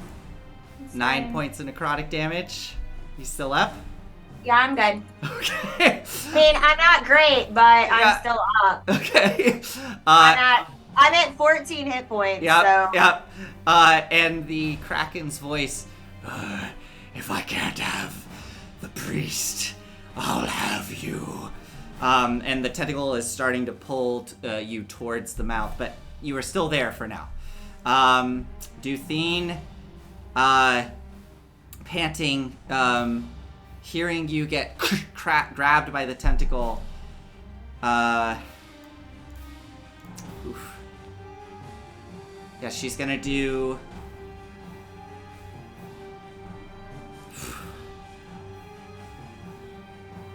She's gonna... Ooh, man. She has to try to get out. She's gonna swim to here, and she's gonna use her action to do a strength check to try to tear the tentacle off of Roland. I don't know if she's gonna be able to do this, but she's gonna try it. Easy. No, with the 16, she's unable to. Pulling. You hear her as she's coughing from the ink, and she has to swim away out of the ink cloud. You hear her say, "I'm sorry, I'll come back," as she swims out of the ink cloud. Please hurry, darling. So she's 10 feet there. And yeah, she will bonus action dash to get away from this thing. To get to here. Okay, on initiative count 20, layer actions. 60 feet, can do that. Let me see. There is... I mean, yeah, this thing is pissed. I'm sorry, but it's gonna do another psychic blast. And it seems to mainly be directed at Volric, but unfortunately Duthine, Cherry, and Roland are caught in the fury as it kind of whips around looking towards Volric. I hate everything about you. I will devour you. And the screech and whispers burst throughout the environment. All of you make intelligence saving throws except for Aize and Aspen.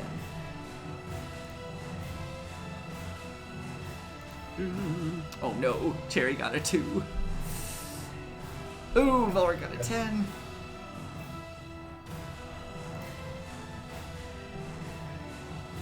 This thing is looking hurt, by the way. It is down. Oh no! Okay, yeah, this is brutal. That's everybody. So everybody fails again with this blast of psychic energy. You all take 11 points of psychic damage. Roland, I know you're like just barely up. I'm so sorry. I have 3 hit points. 3 hit points as the psychic damage blasts out in a radius. As this thing is wailing in fury, taking us to Volric. All right. Hey, Kraken. Shut When up. this thing's all over, Stop it! you want to be my lawyer? You'd be a great lawyer. I heard you're Squid Pro Quo. God. And it'll be, How many of these do you have? I have this. It was Squid Bono. I have three more of these, counting this one. Wisdom saving throw. Wisdom His save. hideous laughter again. Hideous laughter. Oh boy. That's a natural one. Yes. Yes. It starts I was laughing laughing along with it. It starts Yeah. laughing, but you hear in your mind this like It's crying. And then we became friends. all right. How much damage? As none, it's hideous laughter. Oh, it's hideous laughter. Okay, so it is laughing. I can't do anything for its turn again. Okay, anything else for your turn? Bonus action. I do have one healing potion, so I'm gonna drink it. What does a regular healing potion do? To confirm, bonus action for potions? Yeah. Okay. I believe it's 2d4 plus 2. Hold on. Anybody? I'm actually out there. Yeah. Hold on. Let me pull it up. You have a normal healing potion. Just a healing potion. Where? Come on, show me. There it is. Potion of healing. 2d4 plus 2. Yep. So this plus 2. Oh my god. I'll take it. I I drink it, and as I drink it, he's laughing, and I'm laughing too, so I spit some of it up accidentally. I need you to make a con save for me at the end of your turn because the ink is still there. 17. That just. Wait. I think that just fails. It just fails. Okay. So you're gonna take 17 points of necrotic damage. Oh, wow. Are you up? Oh yeah. I have 54, so minus 17. Oh wow. You're fine. You're fine. 17, so that's. So woof. It starts burning your flesh as you take that healing potion. Taking us to Aize. This freaking ink again. I mean, how big are its ink sacks? And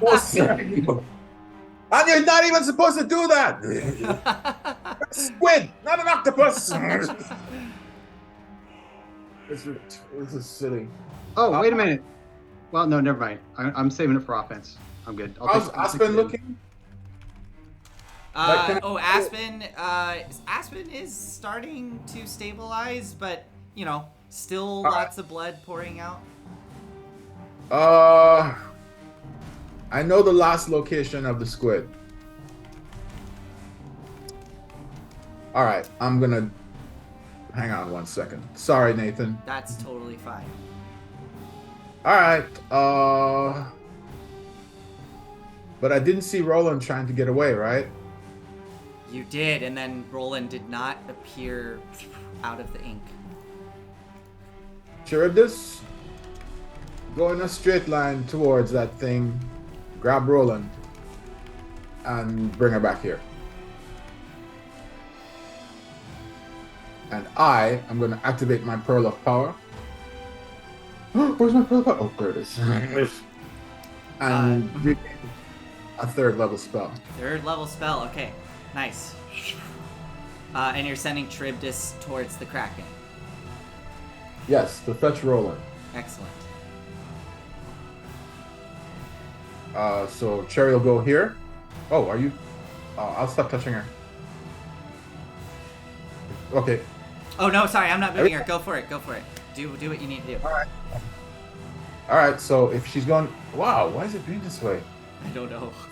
In a straight line, she's gonna run into or brush against Roland, right? I mean, she's big. I know. Oh, yeah. If she's going in a straight line, she would definitely bump into Roland. Yeah. So. And then pull Roland back. Hold on. Boop. Forward. Okay, she can't make it all the way back. Oh wait, yeah, because can she just rip Roland free if Tasha's laughter is happening? Is that how that works? I mean, I'm not letting Volric be dropped by the grapple. So hold on. I mean, it seems like you'd have to be active to try and hold someone who's resisting. Yeah. That's fair. Okay, you are incapacitated and drop prone. Yeah,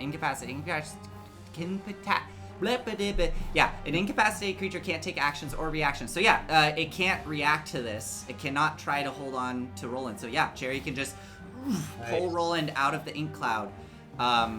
Okay, cool. But I'll tell you, no, not next to me. Go north. All right, that's 90 feet. Starting from 0, 90. Oh, next to the dead mommy. But it's not a good idea for us all to be together, right? All right, so Roland, you are pulled free by the elemental out of the ink cloud into fresh water. Thank God. Like that. Actually. Oh, thank you, dogs. Thank you. Oh, you're welcome, princess. Can you do something for Aspen? I'm okay with this stuff. When you get a chance. If you have a healing word for Aspen over here, she's in a bad way. Yes, I will get on that.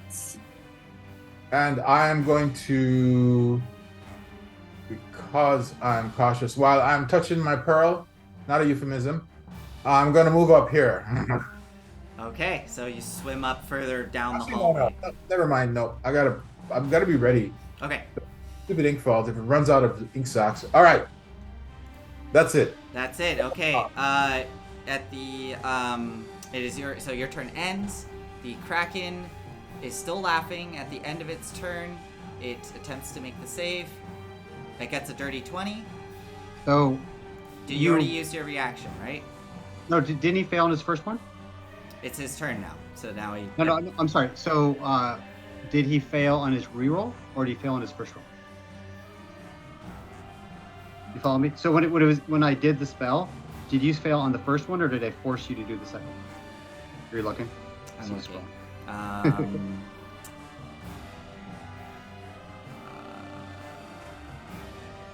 I think I see a natural 1 on my wisdom save up here, and I'm only seeing 1 wisdom save, so I guess it was just 1 save. Yeah, so you still have your reaction. Disadvantage, please. Okay, here we go. A 26. So the dirty 20 was the lower. I kind of figured. I have to do what I can do. Oh, absolutely. As I said to the people in chat, I expect nothing less for a fight like this. You guys need to do everything you can to defeat this thing.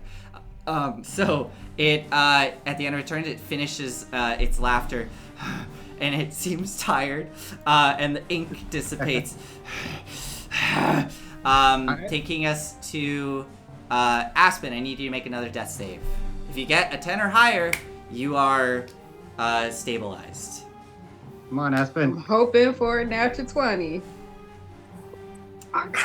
That is 1 failure. Okay, so only 1 failure so far. I'm checking something, because at the end of your turn,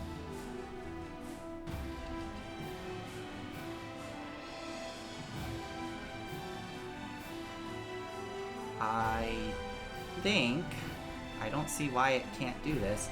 At the end of your turn, it's going to use a tentacle attack on, it is a legendary action, so it's not going to expel ink. It's going to use a tentacle attack on Volric, and it's going to bring a tentacle around and slam it into you. As it's coming, I say, finally, I was starting to think you were ignoring me. You are grappled and restrained by it, so I believe this is made at advantage, because you're restrained. And I'm in the dark. So. And you're in the dark, yeah. Well, the ink dissipates, but here we go. Okay, I don't think it hits with a 21. Oh, 22. Yeah, so that shield Great. slams off the shield. It is looking furious. Taking us to Roland. It is your turn. I frantically look around and that I can see, and since I can see what is 120 feet, I say, "He's here! He's here!"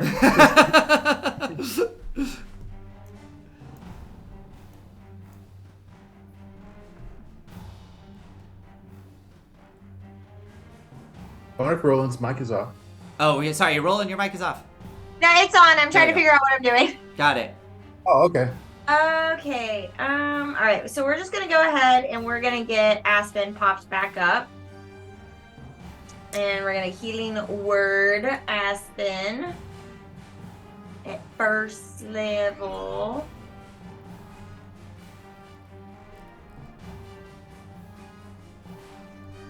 That's 4.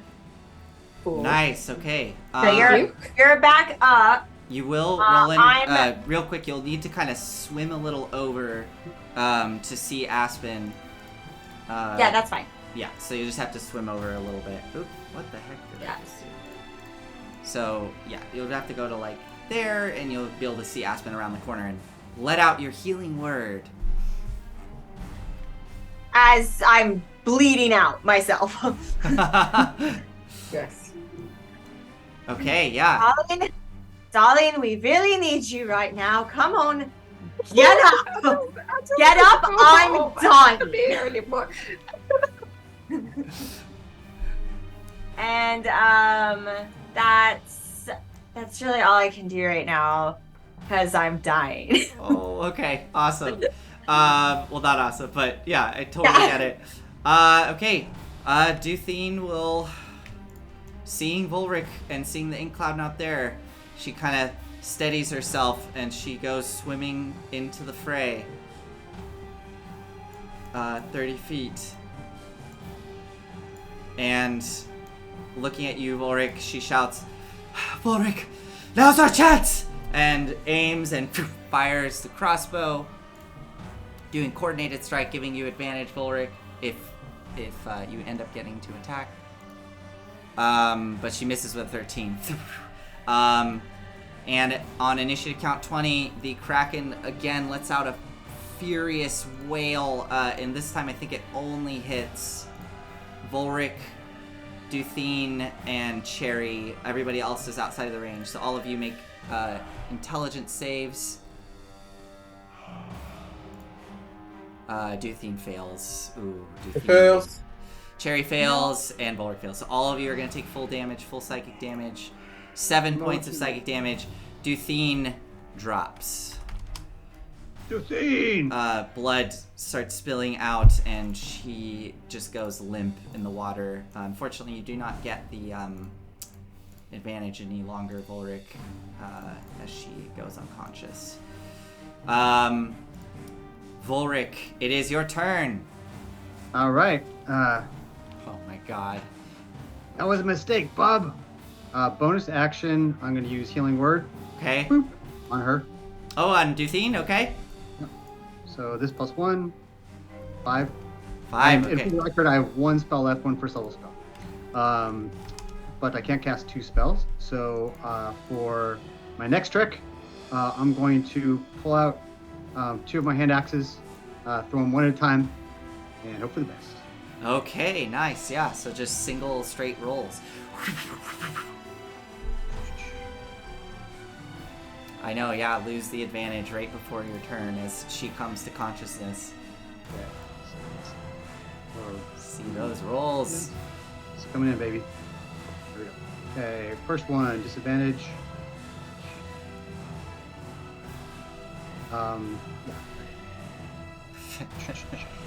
Yeah. 19. 19, that hits. Yes, so ignore the Giant's Might. It only works for melee and unarmed. So it's only 6 points? 6 plus...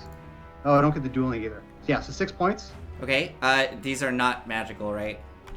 They are not, no. Okay, So, so 3 points. Okay, so and sticks in the side. For my second one. Okay, Uh, these go. are just straight rolls. Yeah, so as that hits, I say, sorry, that was an accident. Oh, God. Oh, you are restrained, so I guess it is a disadvantage, but it's fine. Yeah. You hit with that first one. Oh, yeah, it hit again. Okay. Yep. And so 8 points. So So reduced to 4? Yep. Nice, okay. And I say, Tharizdun. Be quiet. There are big gashes on it. You're starting to see this black ichor pouring from all of its wounds. And it's looking around a bit frantically, hungrily. Is that it for you, Volric? That was my bonus and my regular action, so yeah. Okay. All right, that takes us to Aize. It is your turn. Welcome back, Mon Capitan. I'm gonna move away from you, all right? Yeah, okay. Well, don't go further than 30 feet. Oh no, it'll see if I run. No, it won't. Okay. Here's what I'm gonna do. Well, actually, let's just get one thing out of the way. Archive. Oh, yes! We have restored our fireball capability. Let's give that bastard a big acid bath. Yes, sir. Bon appetit, you calamari bastard. All right, let's see that roll. 30 points. 30 points. Oh, I got a 13 on its save, so that's a full 30 points of acid. Oh my goodness. It is looking very hurt. The acid burning all around it. Charybdis, I know you're in bad shape. You've done well, my dear. But please go in and lick that bastard Kraken. Okay, Charybdis. Go for Yeah, it. no, it's not Tasha, so it probably can't free Volric. So just run in straight and bash him. Yep, straight attack rolls. Oh, half damage. I don't know what else to do with her. She's been very handy, though. I have to say. I'm very happy that she hasn't murdered me. That won't hit. Second attack. Come on, baby. Both of them miss. I've seen the dice roll off, and it was on a 20 and then went to an 8. Slamming into the side of the Kraken, not able to penetrate through its armor. Is that it for you, Aize? 1 sec. I just have to make a distance measure. I'm going to move myself up the corridor a bit. There we go. Cool. I want 100% sure that it does not have line of sight on me. Okay. As I see him swing away, I say, "Bye, Easy. Have a nice day." At the end of so it's the end of your turn, Aize. It is the Kraken's turn. It will bonus action flailing scramble. It'll risk the opportunity attack from Charybdis. Charybdis needs to make a dex save. And it's going to move. That's 50 feet to there.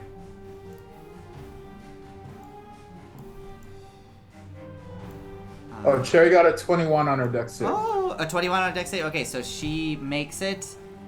She's only going to take half this damage. She takes 8 points of bludgeoning damage. She takes 4 points of bludgeoning damage, and then I guess it's halved again, so it's only 2 points of bludgeoning damage. And the Kraken's gonna keep. Oh, and Charybdis can make an attack of opportunity.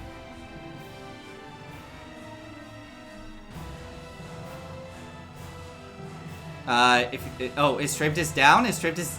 No. She's down to 28 hit points Okay. out of 114.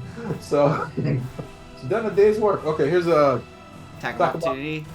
Oh, come on. That's a miss.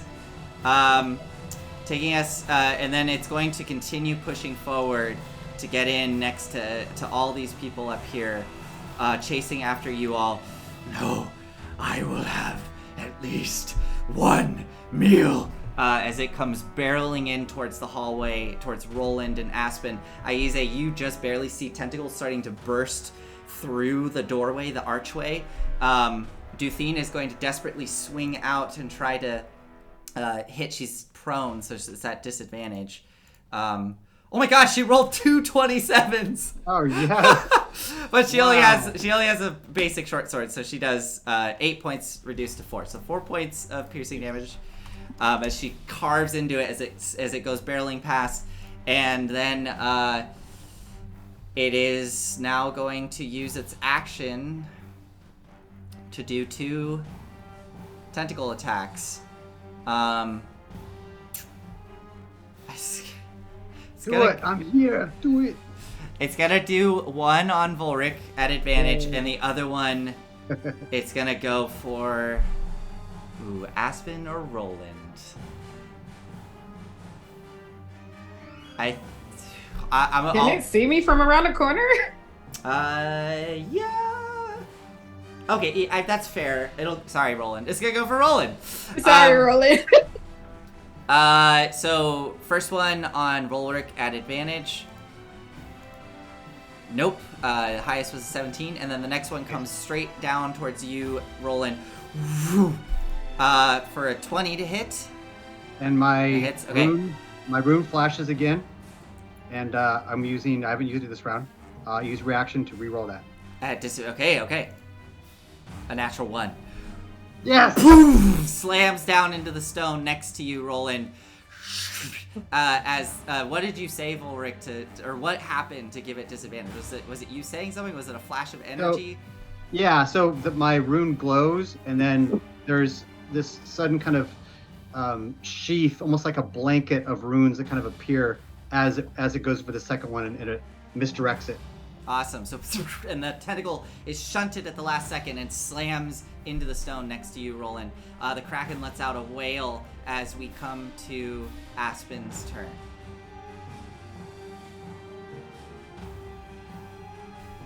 Do it, devil child! You're muted, Aspen. Do you have any more spell slots? Can you do beacon? Me? Yes. Yes. Okay, I'm gonna hold my turn if I will cast a healing spell if you do Beacon of Hope. Yeah, if Nathan will allow it, we Yeah, could just absolutely. swap our initiative. We just swap our initiative Well, and I can go now. I mean, you're going essentially at the same time. So yeah, so Roland, do you want to do Beacon of Hope? Yeah. Let me go ahead and do that. Okay. Oh, actually, you and know I what? will- The reason that this is actually important, I'm so sorry. Aspen, you do need to hold your action. Because at Okay. the end of your turn, the Kraken has a legendary action. So, as you hold your Okay. action, and Roland, you're getting ready to cast Beacon of Hope, it does get a legendary action. Okay. Are you good to do this, guys? Regardless of what happens, like if you go first, Roland, it'll be the same deal. At the end of your turn, it's gonna do a legendary action. I mean, it sounds like I guess it's. Do you want to? we're not gonna. It sounds like it doesn't matter. Well, do you want to cast Beacon of Hope first, or hold and wait for Aspen? Well, I mean, the whole point of me casting Beacon is so that they. But here's the thing: if I go down, Beacon's gonna go away. So it's a bust either way. Because Beacon is concentration. Okay. So if I go down, it won't give them the bonus on the healing. Is that 30? Is Beacon surrounding you? It's 30 feet total. 30 feet total. Yeah. Okay. But here's the thing: I have 3 hit points. So like, if I go before you, and it takes its action, and I go down, which I probably will because I have 3 hit points, the spell ends. Okay, so what I'm gonna do instead of holding my action, Okay. I'm going to bonus action, third level spell slot, convert that into 5 sorcery points, Okay. and I'm gonna twin a 4th level cure wounds. I'm gonna touch myself. Wow. I'm gonna touch Nice. Roland. Nice. Okay. So Let's go. There we go. healing to both of you. Go for it. Good move. That was a very good move. Clutch. 4th level. So you get back 23 hit points. Fantastic. Thank you. All right. And I'm at 27. So Aspen, that was your action. Yes, that was my action and my bonus action. Roland, are we gonna get out of here? We're gonna start moving down the hallway. We're gonna get out of here. We're gonna get out of here. You run the opposite way, so we split up. And Sounds so like are a you plan. Aspen, do not run at me. What are you doing? Go the other way. No, Roland's going that way, and that's the end of my turn. Actually, no. I want to move more. I do want to move more, because I don't want to be anywhere near this thing. All right. So I moved 10 feet. Got it. 20. Yeah. All right. yeah. At the end of your turn, one of those tentacles is going to.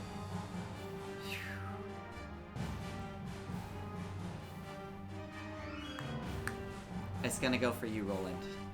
It's gonna come slamming down, try to wrap around you again.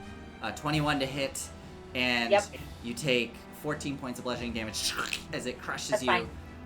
Thankfully, you got that healing spell, and that was its legendary action. It is now your turn, Roland. That's perfectly okay because I know what I'm doing.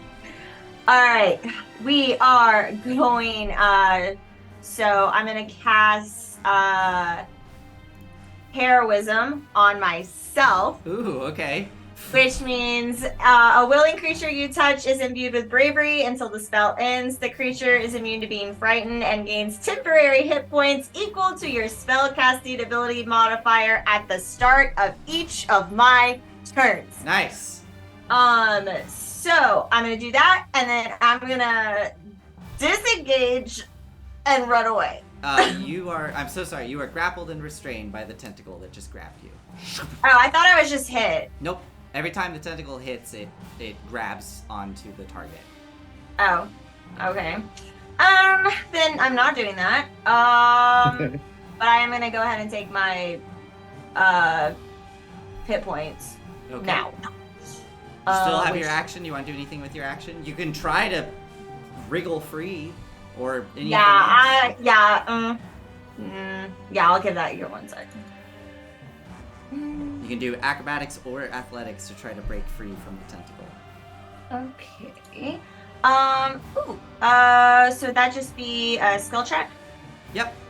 Oh, fantastic. I'm gonna use acrobatics because I have plus 11 to Woo! Go for it. Let's go, baby.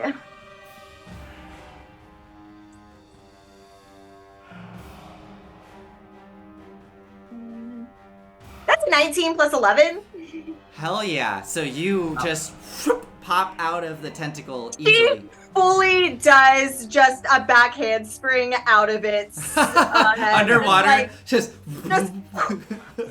just fully, just like. Nice. Blessed by the mermaids, darling. Blessed by the mermaids. Get used to it. Awesome. And yeah. You do have your movement. Okay, yeah, no, I'm fully out of here. Okay, keep in mind, just so you're fully aware, if you move out of its attack of opportunity range, it will try to grab you once more. It still has its reaction.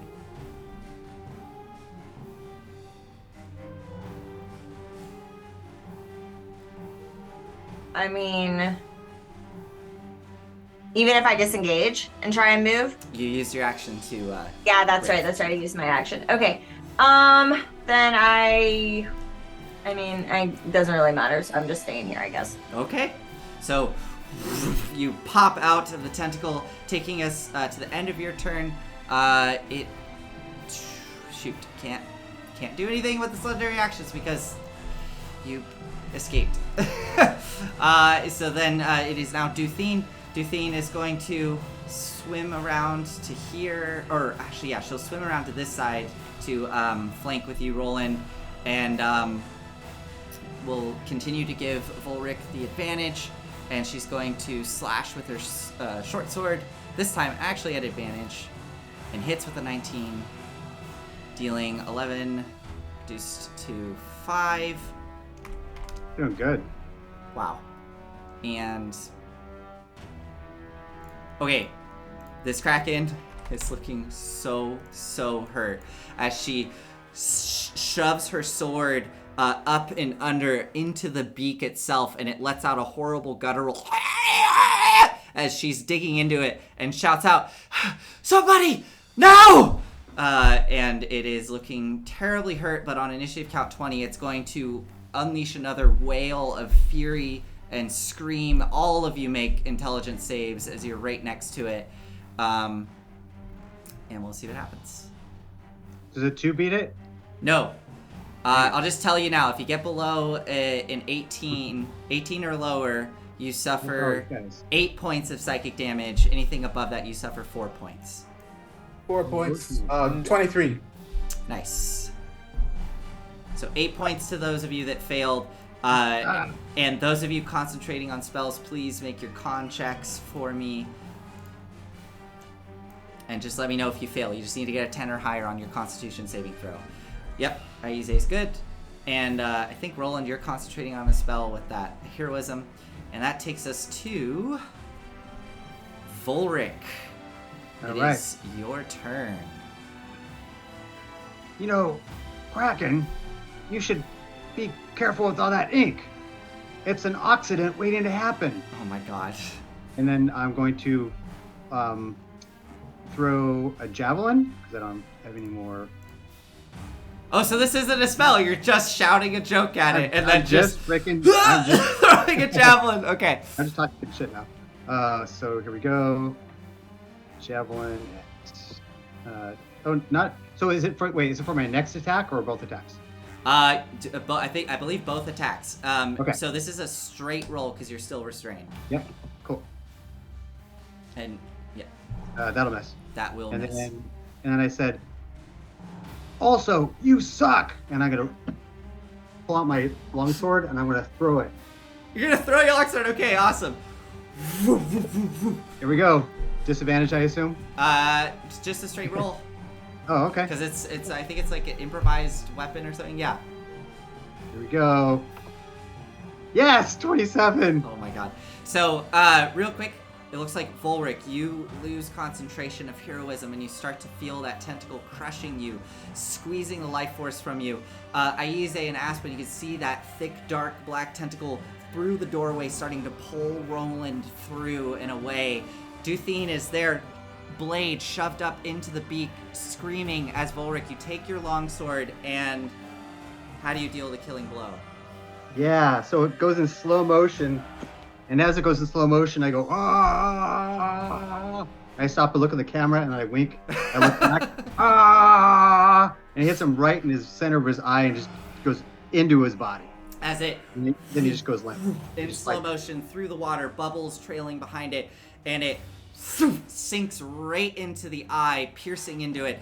The eye seizes, the whole kraken seizes up and lets out a horrendous shriek. All of you in your minds hear a different voice pierce through, something otherworldly and strange that pierces through your minds. No. You will never stop me. As the kraken begins to shrivel and die and shrink, the tentacles We writhing up, already did. and it collapses down into a pile of mush and just starts to spill out onto the floor of the temple. Let's take a quick 5-minute break to do a bathroom break, get water, and then we're going to come back here and we will finish up the show. What an epic moment. Excellent. That was awesome. Yeah. All right, we will be right back. See you very, very soon.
Hi, everybody. Welcome back. Oh, man, that was crazy. So we're going to pick up right back here with our heroes in the temple, out of breath, beaten and battered, with the dead Kraken lying at your feet.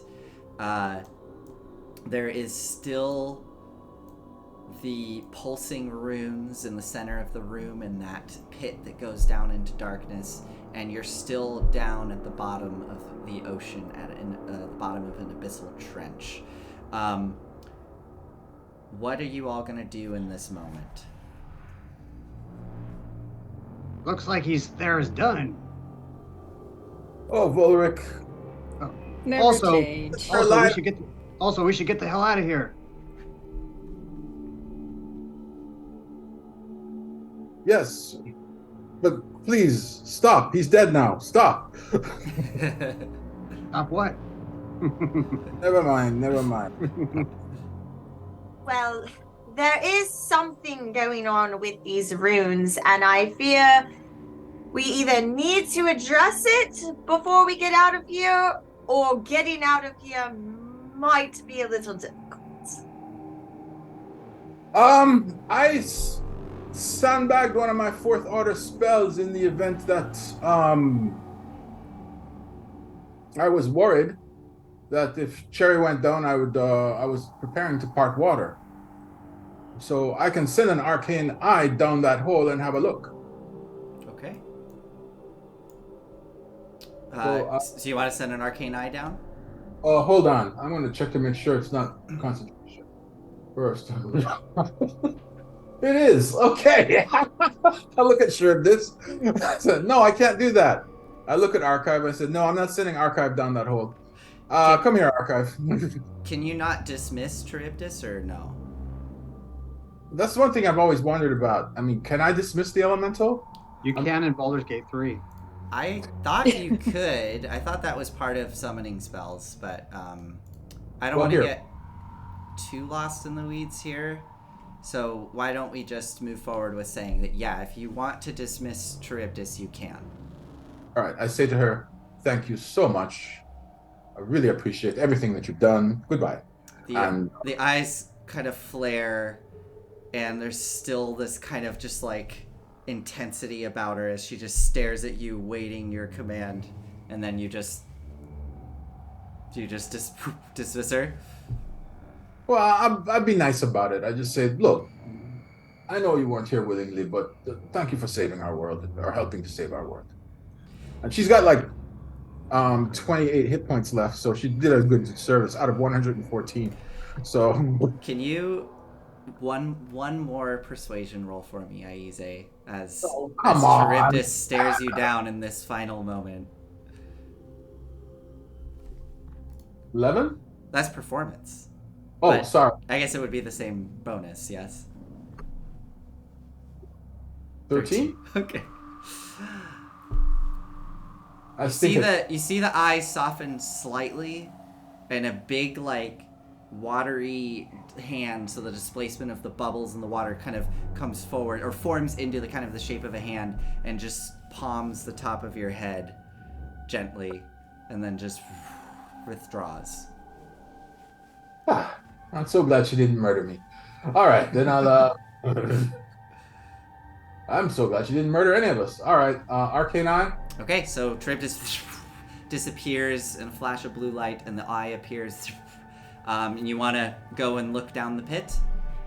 Yep. Okay. The eye descends down as you all stand here in this temple space. All of you, as the eye is descending down into the depths, and you're kind of waiting there anxiously with the dead corpse by your side. You can all hear in the deep, throughout this space and throughout this entire area, the strange sounds of the sea denizens in this space. Little clicks and clacks and low moans and wails. As you're looking through the eye, Aize, you can see far, far, far down below this crack, like a crack in space with the green-blue light pouring through. The eye descends down 300 feet before it comes to the bottom of this pit, which is a rocky, jagged mess. and there in the center of it is what looks to be a crack in the rock that is split open, and pouring through is this kind of blue-green light, and there's almost like a shimmer of some sort of veil at the center of the crack, and you can't quite see what's on the other side of this veiled energy. I described this to the group in detail. Okay. And I tell the archive, make sure you keep a record of this. Of course, of course. But yeah, it looks like a hole to wherever it came from, or wherever its daddy is. As you're saying this, Aize, you see movement within the crack. And there's something moving in the crack. You watch as gently squirming out, no larger than a couple of inches, if that, a slender black shape kind of wiggle out, and you watch as one of those flatworms with the strange kind of circular mouth and lamprey-like teeth sort of squirms out and wriggles and sort of swims off to the side of the wall and just starts gently swimming around towards the surface. Okay, he's sending worms through there, and I suspect this is the source of all of the worms. If we How do could we close it? What? How do we close that portal? Arcane? Well, oh, sorry. Oh no, I was just gonna say I'll roll Arcana. Yeah, you can do that. How Really? far, Do you how still far have down Shatter? is it? 30.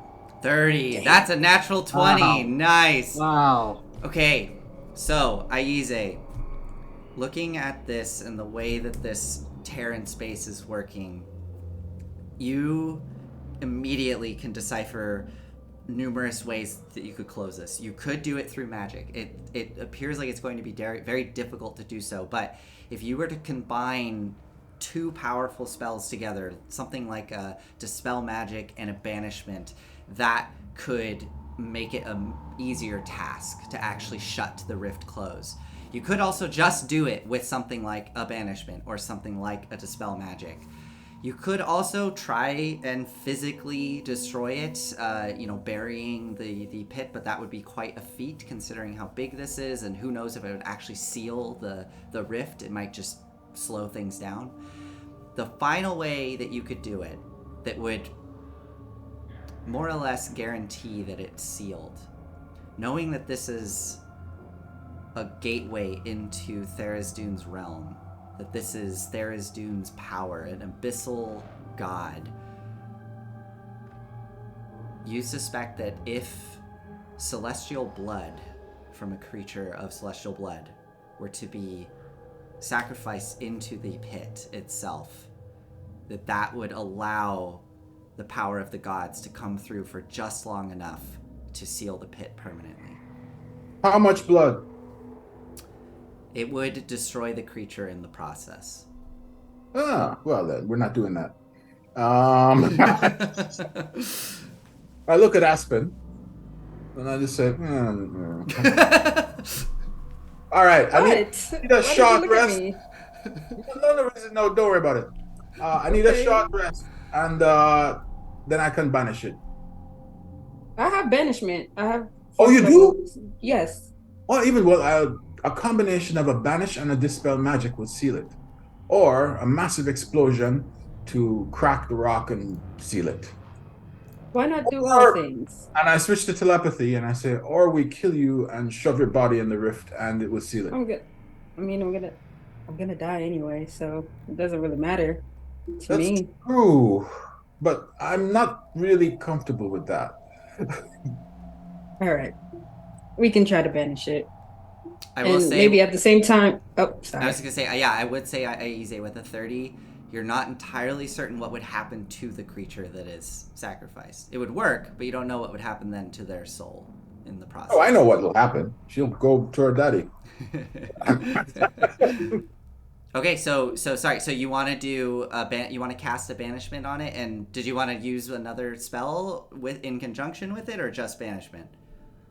Can we Do we have time left on our death potions? Oh yeah, definitely. Short rest. I'll that way I can have a dispel magic up, and you can banish, and we can combine and destroy it. You do hear the sounds around you getting a bit more loud of all of the denizens within this space. There's that. And we're not in the best of shape, are we? Not at oh, and I do a mass cure wounds while everybody is standing here. Nice. Okay. Yeah. So wait, did we say we're doing a short rest? No, not yet. Oh, okay. I'm going Actually, to do you have re-roll that. Go ahead. do you have your beacon up, Roland? I didn't get to cast it. Could you cast it now? Yeah, give me 1 sec. Okay. Or actually, if I cast it first before that healing spell, yeah. So we'll That's do that. fine. Yeah, I'll let you do that. Yeah. No problem. Give me 1 second. All right. So we will. Thanks, because I rolled really bad. Yes. So now everyone should be at whatever the max is for your healing spell. 3d8, 8 times 3 is 24, plus 6, 30. 30? hit points. 30 hit points. How much?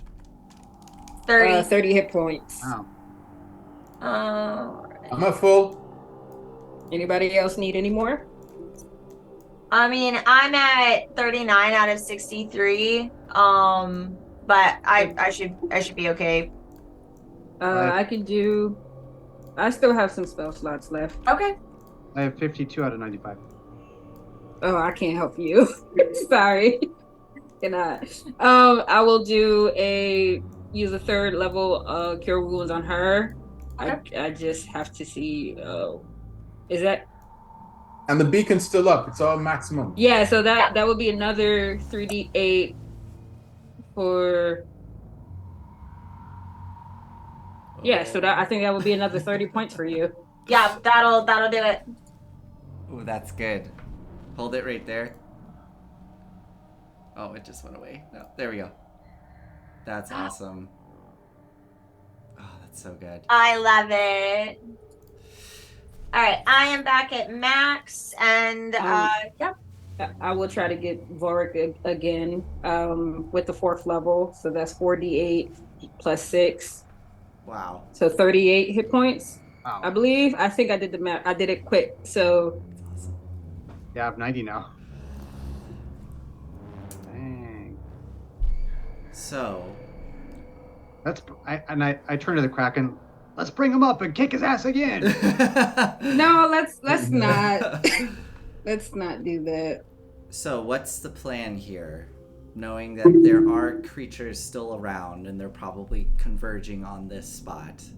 Well, how would you like to approach this? Aspen, if you still have a banish up, then Yeah, I have whatever you need me to do, I'm ready. it would work best with a banish and a dispel magic, but I'm all out of juice for a dispel. I'll use my last third order spell. Or it could be some other spell that I would allow you to argue, like, I use it in this way. Like, I'm willing to be flexible here.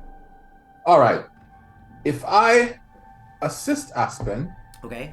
using a detect magic Okay. or comprehend languages, so I can specify what she needs to banish in those runes. Which runes to banish? I like that. That's cool. Okay. I would also say, because what level spell is detect magic? Or sorry, comprehend languages? 1. Do you have any third level slots left? None. None. Okay. But no, I have no. No, all my slots are first level. No, I have a second level slot though. What's your highest level slot you have available? Second. Okay. I would say I would. Oh yeah, Roland. Sorry. So, are we trying to keep whatever is in that crack from coming out? We're closing the crack, Roland. Right. Yeah, but we're also trying to keep whatever is coming out in there, right?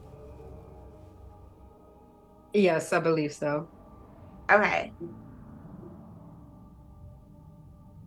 Or we destroy it from the other side. I mean, if you want to swim down there, Vorik. I will. Mm. I pick up would my say sword. with your 30, you know that trying to pass through that veil is very dangerous and could cause a lot of harm. The And problem is, how far down is it? 300 feet down. Okay, then never mind. But I will allow you to do the comprehend languages in conjunction with banishment. And yeah, to be clear, you would need to go down to the pit and do it on the actual source of the rift. The runes at the top are related, but they are not what's keeping it open. all right, let's go for a swim. Okay. Okay. Alrighty then. Does anybody else gonna assist in this in any way? Again, if you have a creative idea, I'd be willing to work with it if it makes sense. But otherwise, I think we just see Aize and Aspen kind of diving down. I'm assuming no. The rest of you all, yeah. So the There's whole. worm. There's flatworms and down there. No, we're not going. Just the two of us. All right, so the whole party diving down into this pit as they descend down into darkness. You can see the cracks in the walls of that spiraling shape of energy leading down to the crack at the far bottom. 300 feet down, you gently drift down, and you do see there are a couple of these flatworms that sort of start swimming in your direction. Very trivial to deal with at this point. You're able to just, firebolt them or slash them out of the way without issue as they get eliminated in a blast of light or a flash of a sword. And you see there, floating above it, the rift into this other realm, very clearly with your own eyes. Aize and Aspen, how are you approaching this? I have a question. Mm-hmm. So if we cast banishment at like a higher level, right? Mm-hmm. Would that give us some sort of advantage? It would it'll reduce the DC. Basically, what you're gonna have to do in order to close this is you're gonna, kind of like doing a counter spell, you're just gonna roll a d20 and add your spellcasting ability modifier. So whatever that might be. So like Aize's would be intelligence, right? Yours would be charisma. So you'd probably just be adding a +6 to the roll. But depending on like kind of the steps that you take to close it, I will determine, like I have a base DC, and depending on what you do, that DC is going to kind of slide around. Like it might go down, could go up, but very likely will go down. Roland, Okay, can so- you give Aspen a bit of that magnificent bardic inspiration? Give her the glam. If I would love to if I had any left, but I'm we're out of doing that. bardic. Oh, well. I'm going to convert my 3rd level spell slot and my 1st level spell slot into sorcery points to give me 7. And I'm going to get back a 5th level spell slot. Okay, nice. And how big is this rift? The rift itself is probably 15 feet long and a good 10 feet wide at its widest point. Got it. Yeah.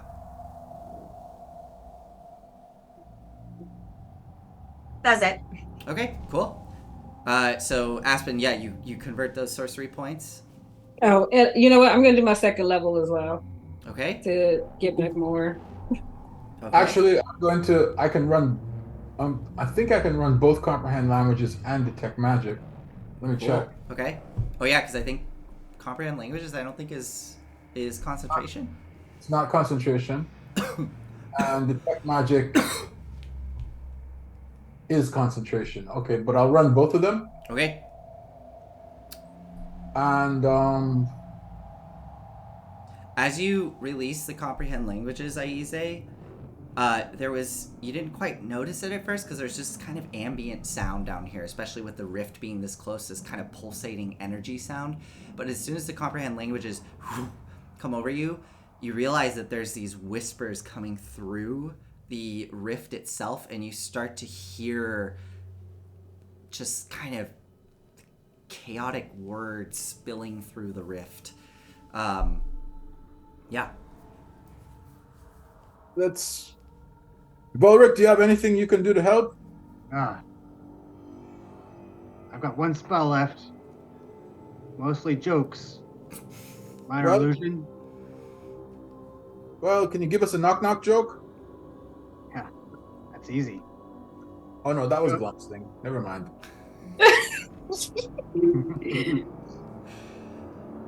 I will guidance myself Okay. if that's okay. Yeah.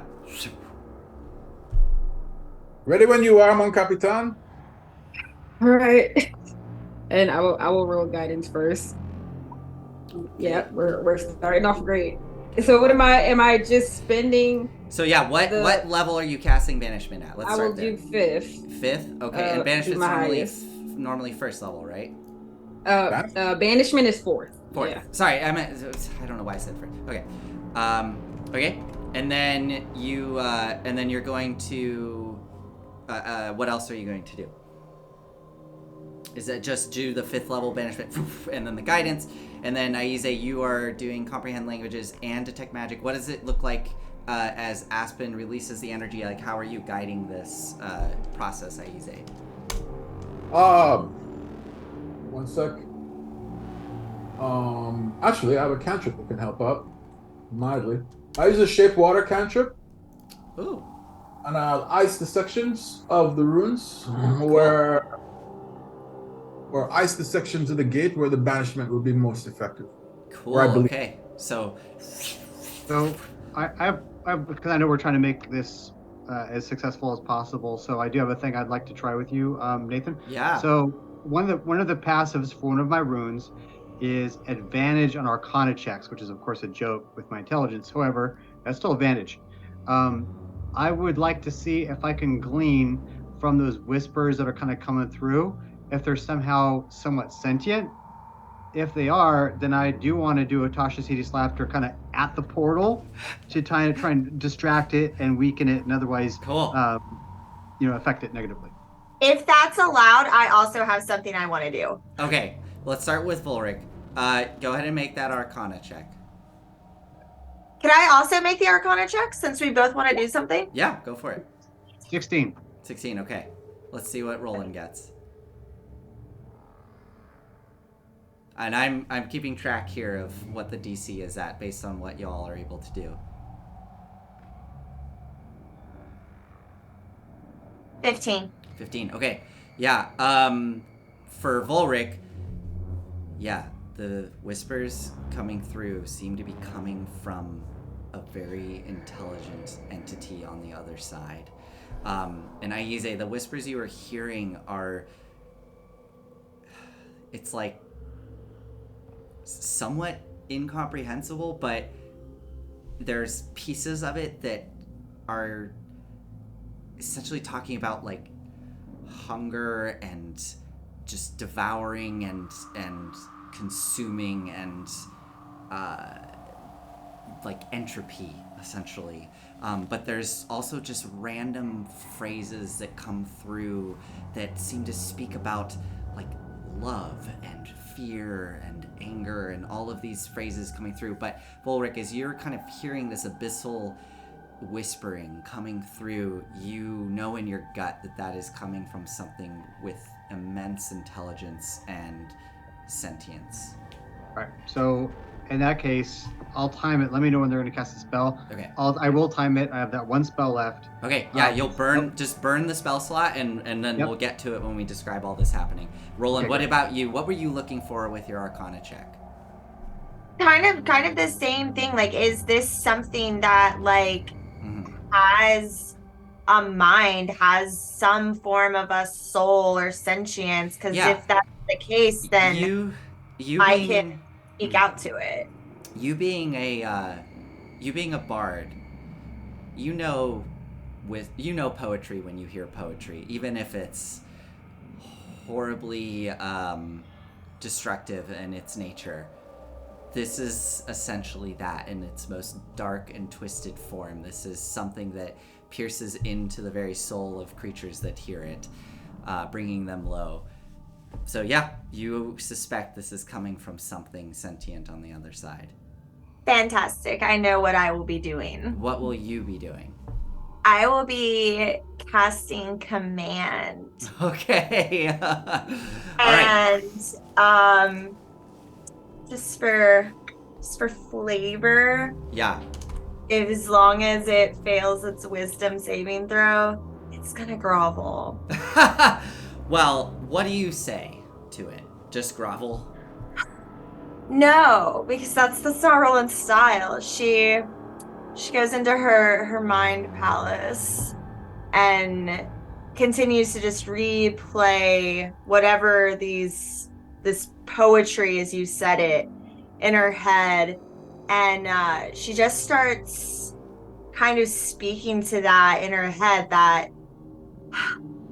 we didn't have we didn't have to fight, we didn't have to come down here, and it bowed to us, and it bowed to our victory.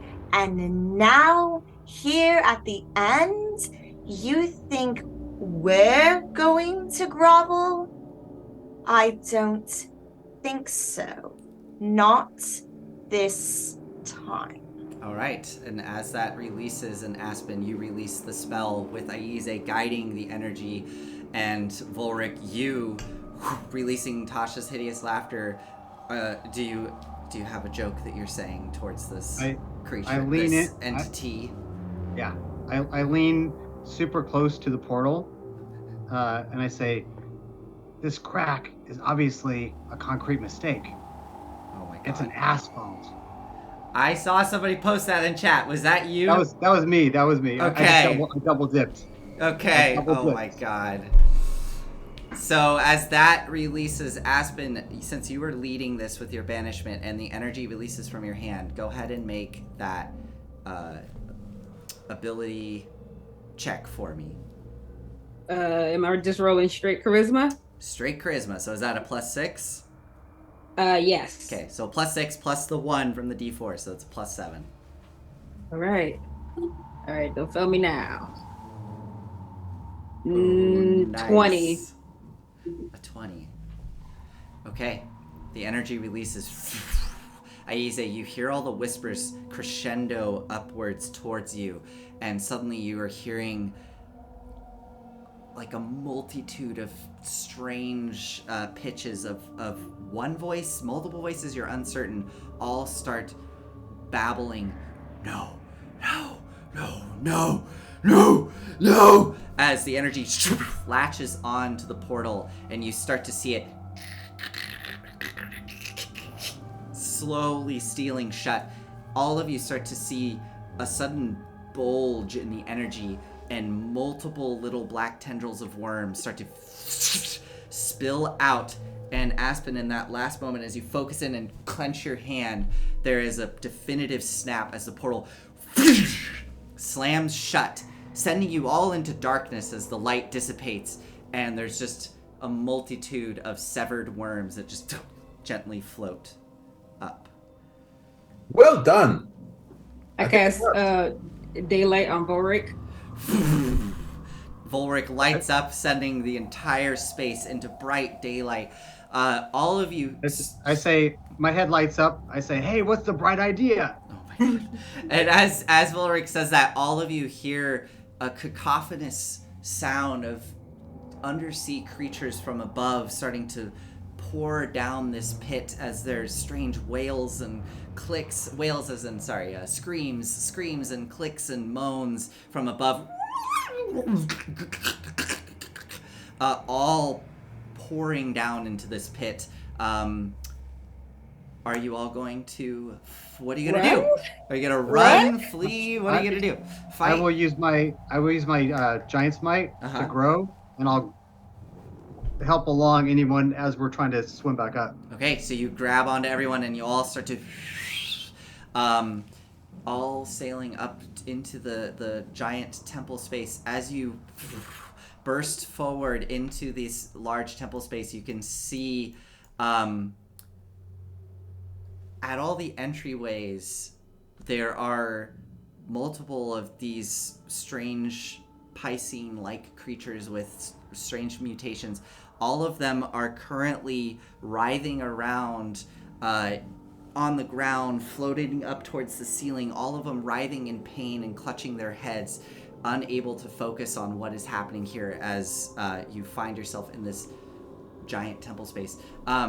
They seem to be distracted for the moment, but there is a good, 24 creatures in this space, all writhing in pain. That's convenient. What say we make our way to the apparatus and, make like a school and swim away from here.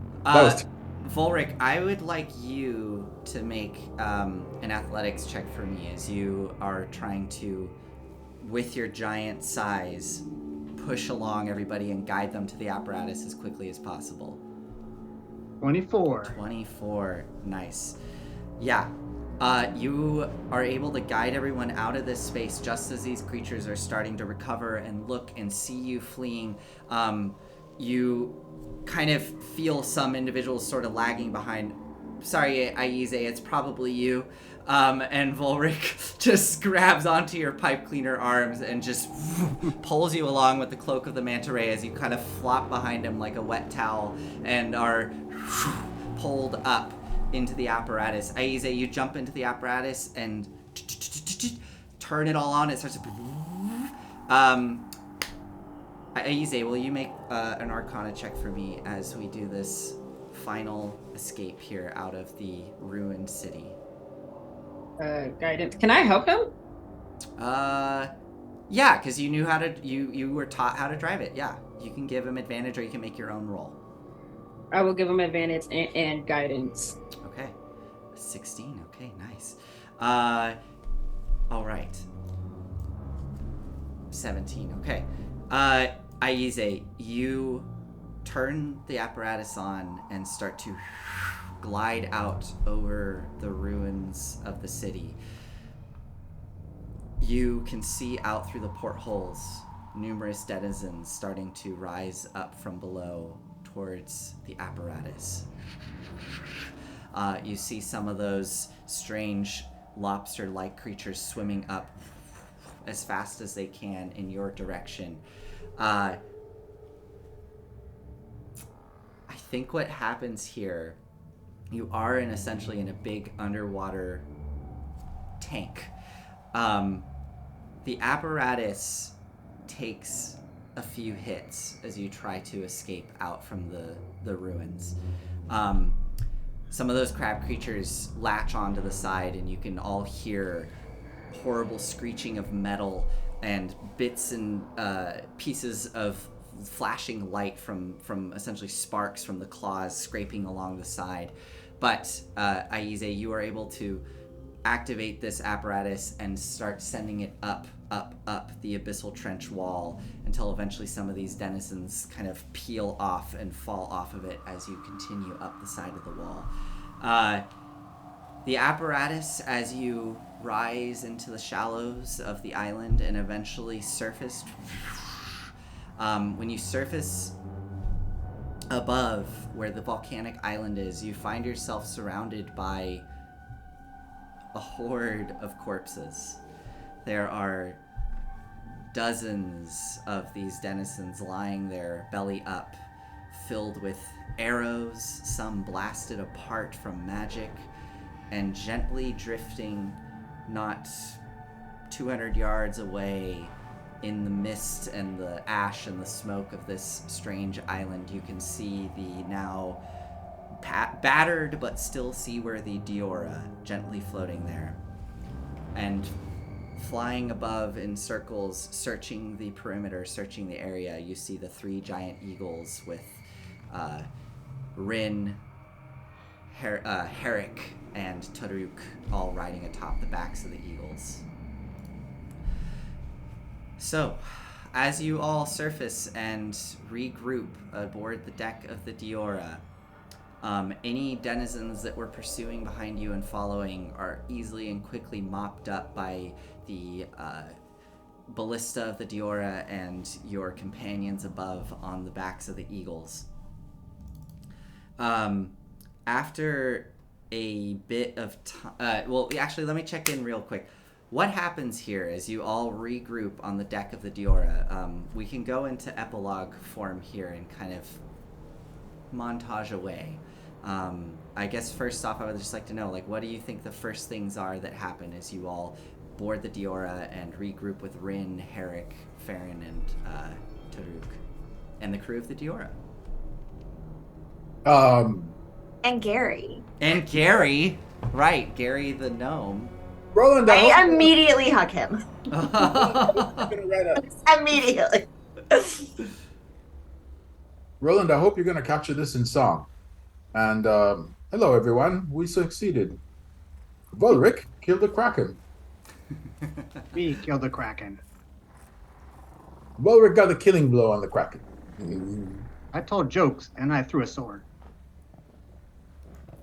I walk over to Volric and I say, "Did you do it?" I turn around, I give him a big hug. I say, "We freaking did it! We freaking did it!" No, I mean, I'm supposed to die at this point. Yeah, about that. I look over at Aspen. I'm looking around for Xandis. Wait, for who? For is that? For Zendros? Ayuze's girlfriend. Oh, yeah. Is she with us? No, you don't see her anywhere. Yeah. I look away because I wasn't supposed to know, but I do. I'm like, Aspen, you are feeling very tired. It's like the entire weight of everything is starting to bear down on you, and you're starting to feel yourself having a difficult time, like keeping your eyes open and holding your body weight up. I call over Gog, and Yeah, Captain. I like hit him in the head, like how he showed me his love. I do that, and then I give him my hat. Yeah, I've been practicing with Ayuze. And I give him my hat. You remember what to do with this, right? Yeah, I do. It was, Can you do? what was that? Can you do one more favor for me? Yeah, of course. I have this letter to Shinyar that I never got to give to her, and if you can find her and give her this letter for me, I would appreciate it. Oh, yeah, of course. I mean, are you going somewhere? I'm gonna go to sleep. Okay, yeah, you must be real tired. Yes, very. Oh, yeah, the quarters aren't great, but we did our best to clean them up. Thank you. And I hug him again. And I look to Vorik. I walk up to her. Do I see that she's a little bit shaky? Yeah, she's looking like having a hard time I standing. I gently put my hands under her elbows to kind of keep her upright. We did it, Okay. Aspen. We did. We couldn't have did it without you. And Roland and Ayuze. I look at them. You want to tell Aize? Yeah, I think it's time. And I look to Roland. You might as well come over here too. And I say that in Celestial. yeah, and in Celestial back, I go, I already know, darling. But I come over anyway, and I embrace Aspen, and in Celestial, I just whisper a short little like song of rest that like we both would recognize, and then I step away so that they all can have their moment. Awesome. Yeah. Before she steps away, I just reach over, put a hand on her shoulder, just kind of give her a very empathetic thank you visually. Actually, I message it to you. I message it right back, and I'm like, anything. I owe you all my life. If you will, I will grab your hand. Not letting you get further than like 5 feet from me. And I'll look to Aize. So, before we fought Aize, Boric and I, we talked to my father again. And we made a new deal. Uh, in terms of Boric being a paladin of Therm, you got to live, and I get to go home. So, I'll reach up and I'll smack Volric with my book. Which will probably do 1/10 of a point of damage. And it says, "You idiot. Thank you." I say, worth it. I say, Harm's not a bad god. I've gone my whole life without one. Maybe this is why. Also, he's really tall. mm. Well, I was thinking we could have a going away party for you before you go home, Mon Capitan, but if you're up for it. I don't think I have that much time. I'm actually quite tired right now. Oh no. I am. I'm going down. Oh. And I hug Aize and I just whisper in his ear, somehow, some way you became my favorite. And I couldn't have accomplished anything without you. So thank you. I wipe away a tear. So, Volric's going to motion over for Ren to come down. And of course, he'll be ecstatic that she's alive. But he's going to say, let's all huddle around here with Aspen together. And I'll go down on a knee, kind of help her down, either sitting or whatever position. Does it seem like she's going to go like nowish? It's getting real close, Aspen. Yeah. You're feeling weak and sore and like having a difficult time standing. What time of day is it? Is it like dawn? Is it close to sunset? Yeah, it is like sunset at this point. So there's kind of this bright orange pink light that's just kind of saturating the entire space that's being diffused through the smoke that surrounds this island. And there's a bit of dark blue and purple starting to form on the far eastern horizon. I will act forward to sit me next to like the side of the boat. Okay. I'll carry her over there and set her down. I say, do you want to be alone or with us? With you guys. So we all huddle around her. Yeah, as you all huddle around the side of the railing, Aspen, as you're laying there kind of looking out, you can see the volcano off to your left, and you can now see that there is no more smoke billowing out the top of it. There is no real ash falling in the air. There's just kind of a lingering smoke that seems to be slowly clearing as you sit here at the side. And you do start to feel yourself drift away. Do you have any final things here in these kind of final moments before you head home? Yes, before I go, I cast Thaumaturgy to scare the shit out of everybody. So, in Aspen's final moments, as her eyes slowly close, do you create the sound of thunder? Mm-hmm. There's just a loud... all the crew jump and look frightened at the sound. And Aspen, do you have a smile on your face as you... Yeah, I definitely smile. And as Aspen slumps down, kind of being held up a bit by the weight of her body,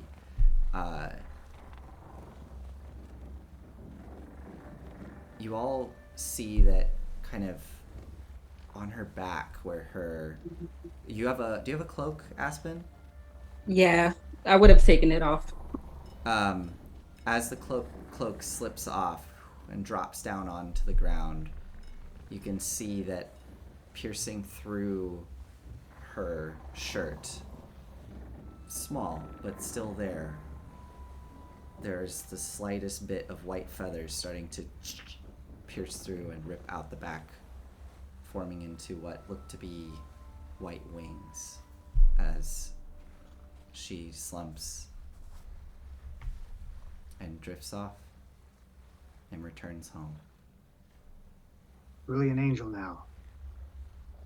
You will always be a devil child to me. Aspen, Oh, that should work now, I think. No, it's still doing it. Oh well. Yeah. we could show it at the end of the show. Okay.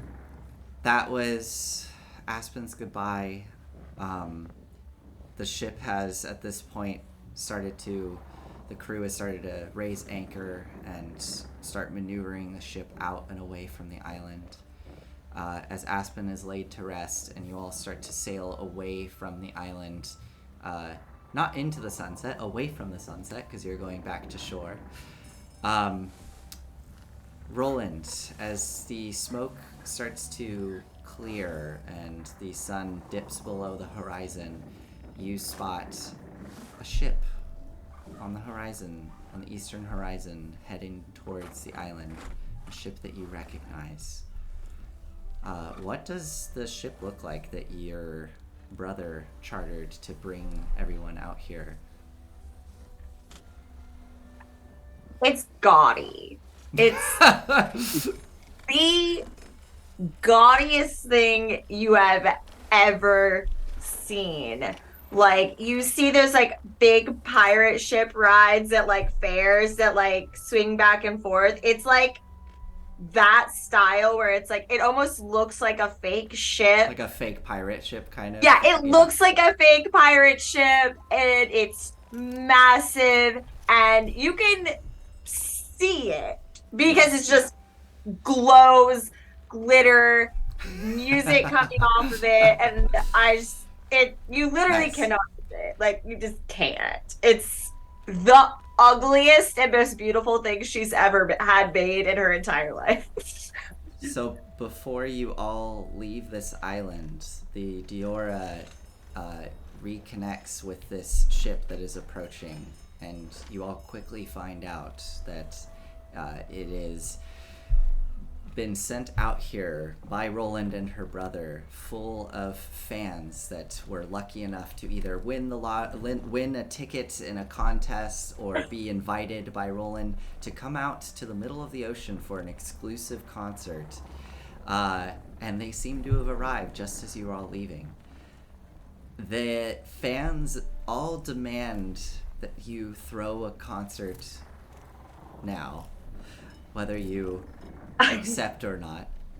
There is nothing Roland wouldn't do for her fans, and now after just truly the worst like 48 hours of her life, but also the most rewarding 48 hours of her life, because she had to survive, and she had to do it with people who didn't know her, and she had to be resourceful in ways that she's never been resourceful in her life, and she can't think of anything better than giving not only her fans, who she loves so much, but also her new friends, who she probably loves more than anything in the world now, a performance. And is my new best friend who helped us escape back up from the ocean. Oh, who, Zendros? Yeah. Oh man. I'm pretty sure she teleported back to Salt Marsh. Yeah, so I had established ahead of time what she did, and Just wanted I know. no, it's fine. Yeah. It's fine because I'm she's just gonna be not like, she's not present, but yeah. that's okay. That's okay. That's fine. So instead, what I'll do is we're just gonna pull both of our ships really close, Mm-hmm. and she's just gonna have like a giant like light up platform connect the two, and she's going to be like, y'all ain't ever been to a funeral like this. Oh. This one's for my new friends, my new family, and we're going to send our girl off right as she goes home, and gives the best performance she's ever given. Gary gets up there and just crushes it. Like he's on the saxophone and we're just killing it. A brand new instrument in the world of Faerun, the saxophone. It's an Yeah, incredible it's device. my brother's Yeah. it's my brother's newest Artificer. invention. It's the new artificer's invention. Awesome. So you all get to experience this wonderful concert out on the ocean after such a harrowing experience. Probably knowing that Aspen would be happy to see this since she went out with a joke. And yeah, honestly, it goes. I think this concert goes far into the night, into the early morning. With it goes for like days. Like this is well, she does not. Whether or not anyone else is still listening, that's not the point. I suspect that Volric and Aize probably are anxious to get back to Saltmarsh after the first night, but I'll let them decide. Yeah, the concert's incredible and it goes on for days. And I would like to now just go to Volric and Aize here, as Roland, you are reconnected with your fans and continue to party. Volric and Aize, what is your plan? Are you gonna just tag along with Roland here, or are you going to part ways for now and head back to somewhere with your new ship? So It's old ship, really. Yeah, that's true. Old ship. Yeah, so we still have the DR2 that I'm captain of, so it makes sense that we make sure it's in working order and head back to Saltmarsh, both to,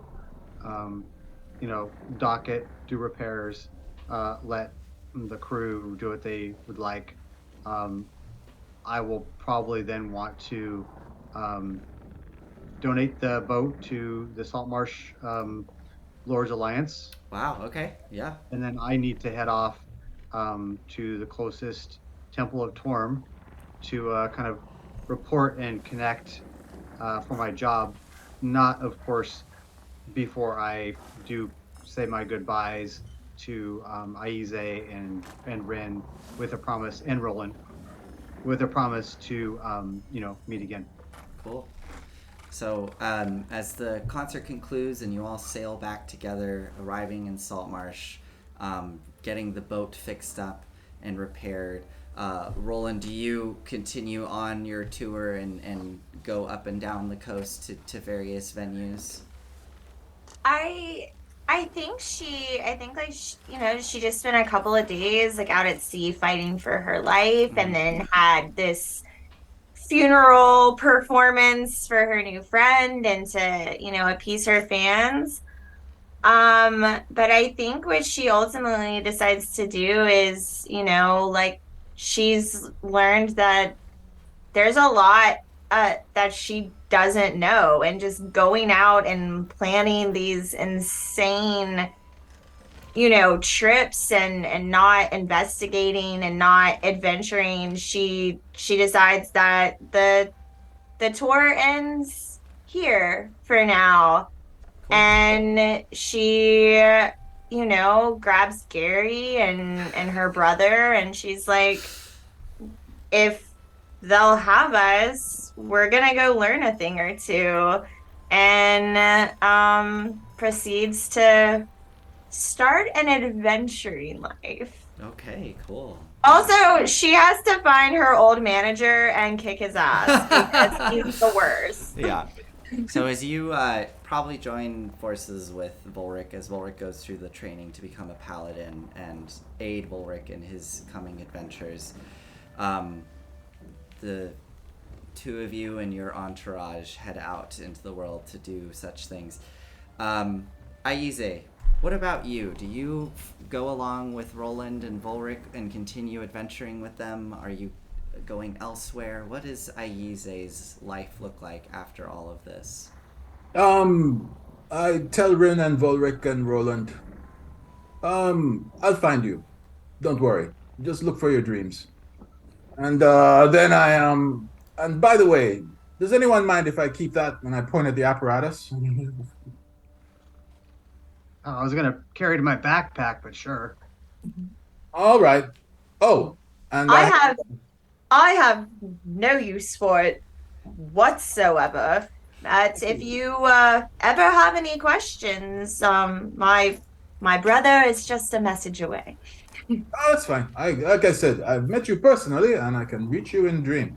And so me, Sherm, and the apparatus are gonna go to Kaladek's place in Salt Marsh. Nice. Okay. And I say, we didn't get done trading spells because I only got one. So if you want, I want you to teleport. You can take whatever you want from my book.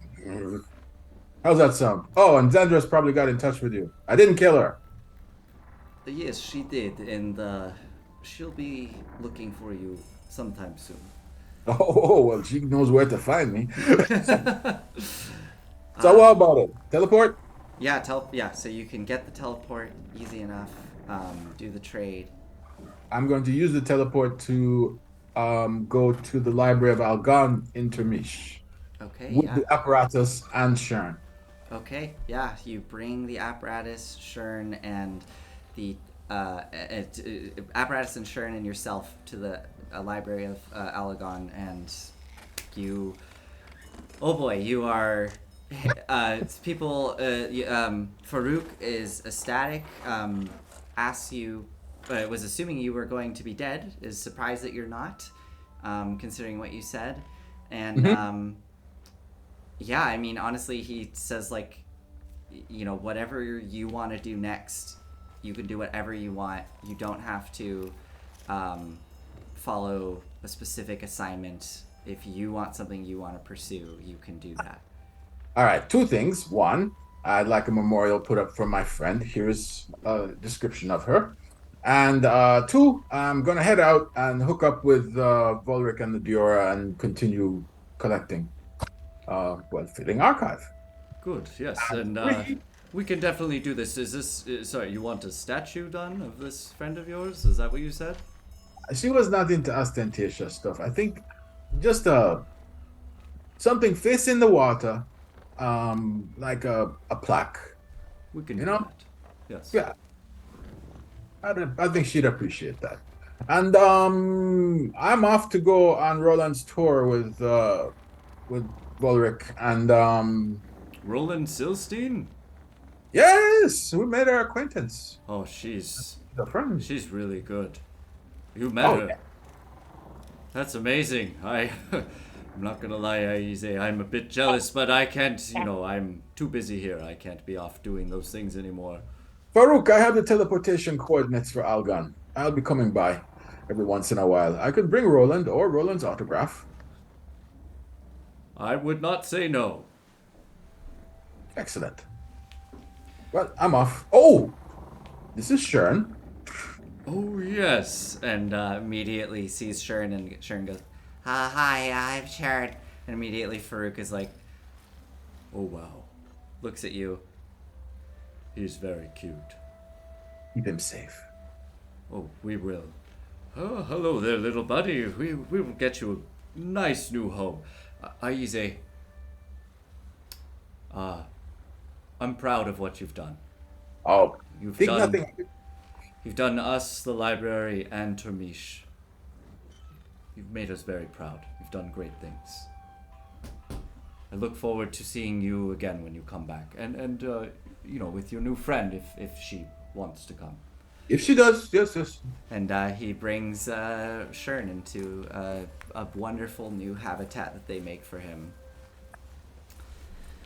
Yeah, teleport back to Saltmarsh and use a dream spell to find Volric or Roland. Yeah, They come pick me up.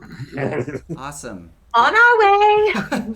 So Roland, Aize, Volric, and Rin all link up and begin adventuring together again once more.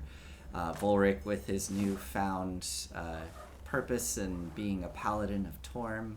I suspect that most of your adventures are going to, at least initially, be guided by Volric and his connection to Torm. And yeah, you all are,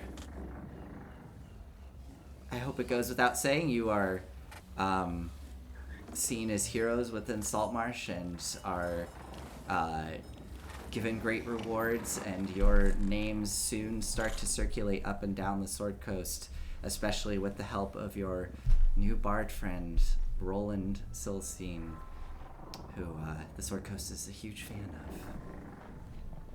Can Roland do one more thing? Yeah, of course.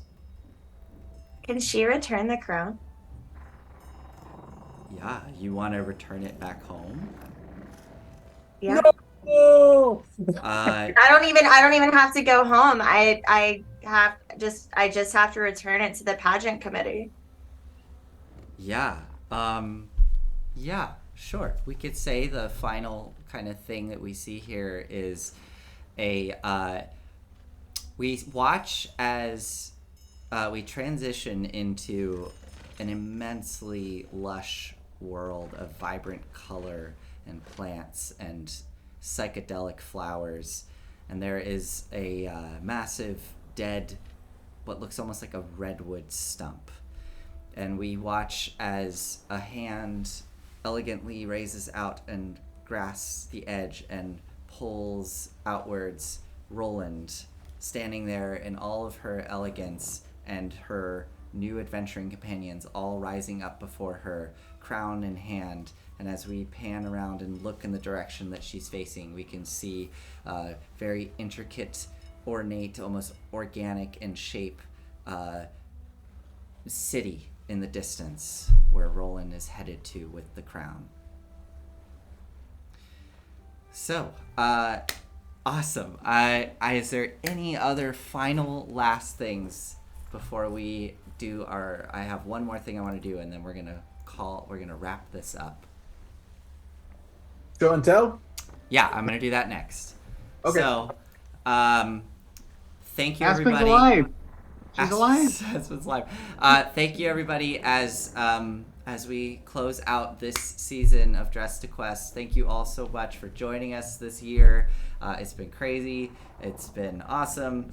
And yeah, I'm bowing out as DM, so I will not be back for the next season. I may show up as a guest here or there. I'm still kind of figuring that out. But it's been wonderful. I just want to say thank you to Gen Con for hosting us. I want to say thank you to Eric for getting me involved with this. Really appreciate it.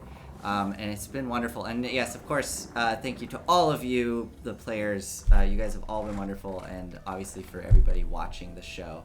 What I would like to do next is a quick little bit of show and tell. Chris has done like the most awesome thing ever. I've never had this done before for a campaign, and it's so cool, and I'm very proud of what he did. It looks so cool. Chris has been sketching during our show. I'm sure some of you have seen his sketches, and he took it upon himself to put together this little like booklet from the perspective of Archive, his little talking book that documents everything, and created this awesome little document that's like from the perspective of Archive. It has notes, it has things written here. So for example, this first part, know that I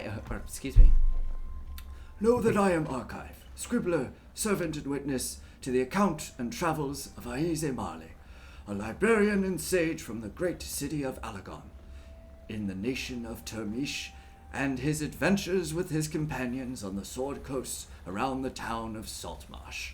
We shall begin with the assault on the dread lair of the Sahuagin.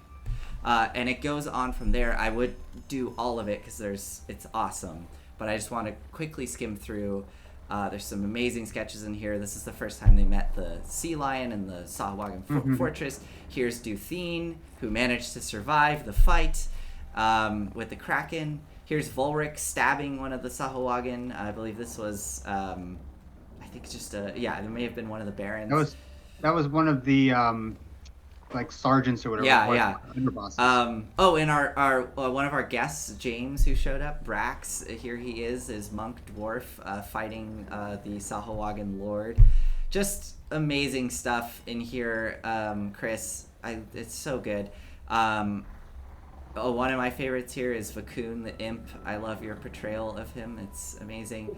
But yes. This is Luke's character, Desidris, the vampire. That was such a great moment when he saw Aspen, my angel. Luke Gygax for people. Yeah, Luke Gygax. Here's Captain Zendros with Shern. Glum on the horse. That's such an amazing one of Aspen and Rin and Bert. So many good ones in here. I do want to quickly go to. We also have Roland in here. Oh, this is a great moment in the show. I thought it was very sad but very tense and an amazing episode when both Aize and Aspen died during the fight with the Aboleth. It was very intense. But down here we have here's Chenyar. Oh yeah, if Amy's still in chat, this is an incredible portrait of Chenyar, just so good. But then we have Roland, when we met Roland Silstein, and there's Captain Sergal, and here's Roland playing her lute, as well as her with her crown. It's just fun. Oh, and Gary, yes, he did. You did, Gary. There's Gary, the lucky gnome, part of Roland's troop. My best boy. Yeah. Oh my god. Yes, and then the final one here is the apparatus. And I believe that, Chris, you're going to be doing one final update to this with some sketches that you did tonight. Yes. So I'm very much looking forward to that. I don't know if there's a way we can share this wider. We can talk about it, maybe figure out a way to share it wider if people want to look at it, but it's so cool. Yeah, so thank you, Chris, for that. It was so amazing, and thank you all. And I don't know if there's really any more to say. I think that this is the end. There is, Nathan. So you have busted your butt for a year for this show under all kinds of duress of work and other obligations and other complications. And you have fortunately crafted an amazing year of adventure for all of us and all of our guests who've been able to play over this year. And the extra bonus is that all these things have been recorded on YouTube and people can go back and watch them, and I certainly will be listening and watching while I'm working from time to time. So thank you so much for giving us a great year of our life. Well, thank you so much. It's very sweet. There's been I just would also like to say thank you to Nathan and Eric, especially. Like I wouldn't be here if it wasn't for Eric, and like such a huge mentor of mine. And then like Nathan, that like very first like video conference we had, like you just made me feel so at home. And then the rest of the cast, like Space and Chris, you guys just like, and Rin, like all just kind of like took me in and just really made me feel at home here. And I love all of you guys so much. And Nathan, we're really gonna miss you. Oh. Thanks, guys. Yeah, I'll miss it too. I need to take a bit of a break. I was pushing myself a little too hard trying to fit everything in. So yeah, I need to take a break. I will say, it is funny, I'm saying I need to take a break, but I do have my other show that I do run on Wednesdays. But yeah, I mean, trying to run 2 shows at once was kind of a lot. So, but if you are curious, I will do a quick plug. If you're curious and you want to keep seeing me and hear my voice and see my face, you can check out my show on Wednesday nights called Story Reckless. Yeah, there it is in chat. So yeah, if you want to check it out, would love it if you did. But also come back here for the next season of Dress to Quest. It's going to be amazing. I'm very loosely involved. I've been talking with like the DM and all of y'all, and I know it's going to be amazing. So I'm very excited to see what comes next. I think that might be it. One more thing. Oh yeah, Chris. I did put in some extra effort on the drawings tonight. Oh yeah. Let me go to your full view. And but yeah, I don't know why. Oh, okay, hang on. You're all gonna see. Gonna see the illusion is broken. Yeah, I'm gonna break the illusion now because for some reason my virtual background does not like archive at all. Oh come on! Don't choke on me. There we go. None. There we go. All right. So Wow. Oh, is that Volric being my clutched by the God. tendrils? That's crazy. That's crazy. Oh, thank that's. you. I thought it's the last episode, so I put in some extra effort. I love Yeah. it. Yes. That is so cool. Oh my God, Chris, it's just so cool. Yeah. Oh my God. I love that. Ah, that's so good. This is great, bro. Oh my God, killer. Oh no. Oh. I love that. That's so cool. I love the Oh, massive so eyeball. talented. Yeah, here we go. Yes. Yes. I love that. That is so cool. And this is Triblis rescuing you from the maw. Oh yeah. Yes. I This can is see it off busy to the tonight. right there is Aspen and the mouth. Yeah. Yeah. Oh my God. Yeah, there was some great moments in that fight. That worked out really well. So good. Yeah. Yeah. Yes. Yeah. Yes. Thank you, Chris. This is the last one. Okay.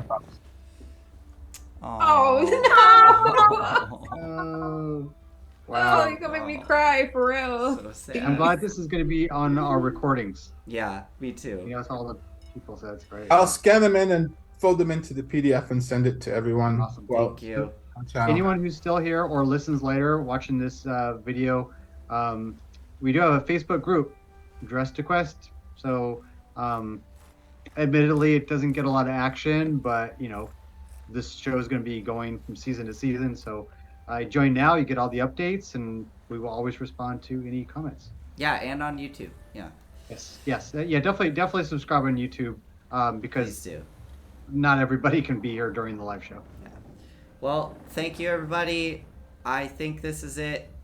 It's been a pleasure, and hope to see you again sometime soon. Great. Good night. Bye, guys.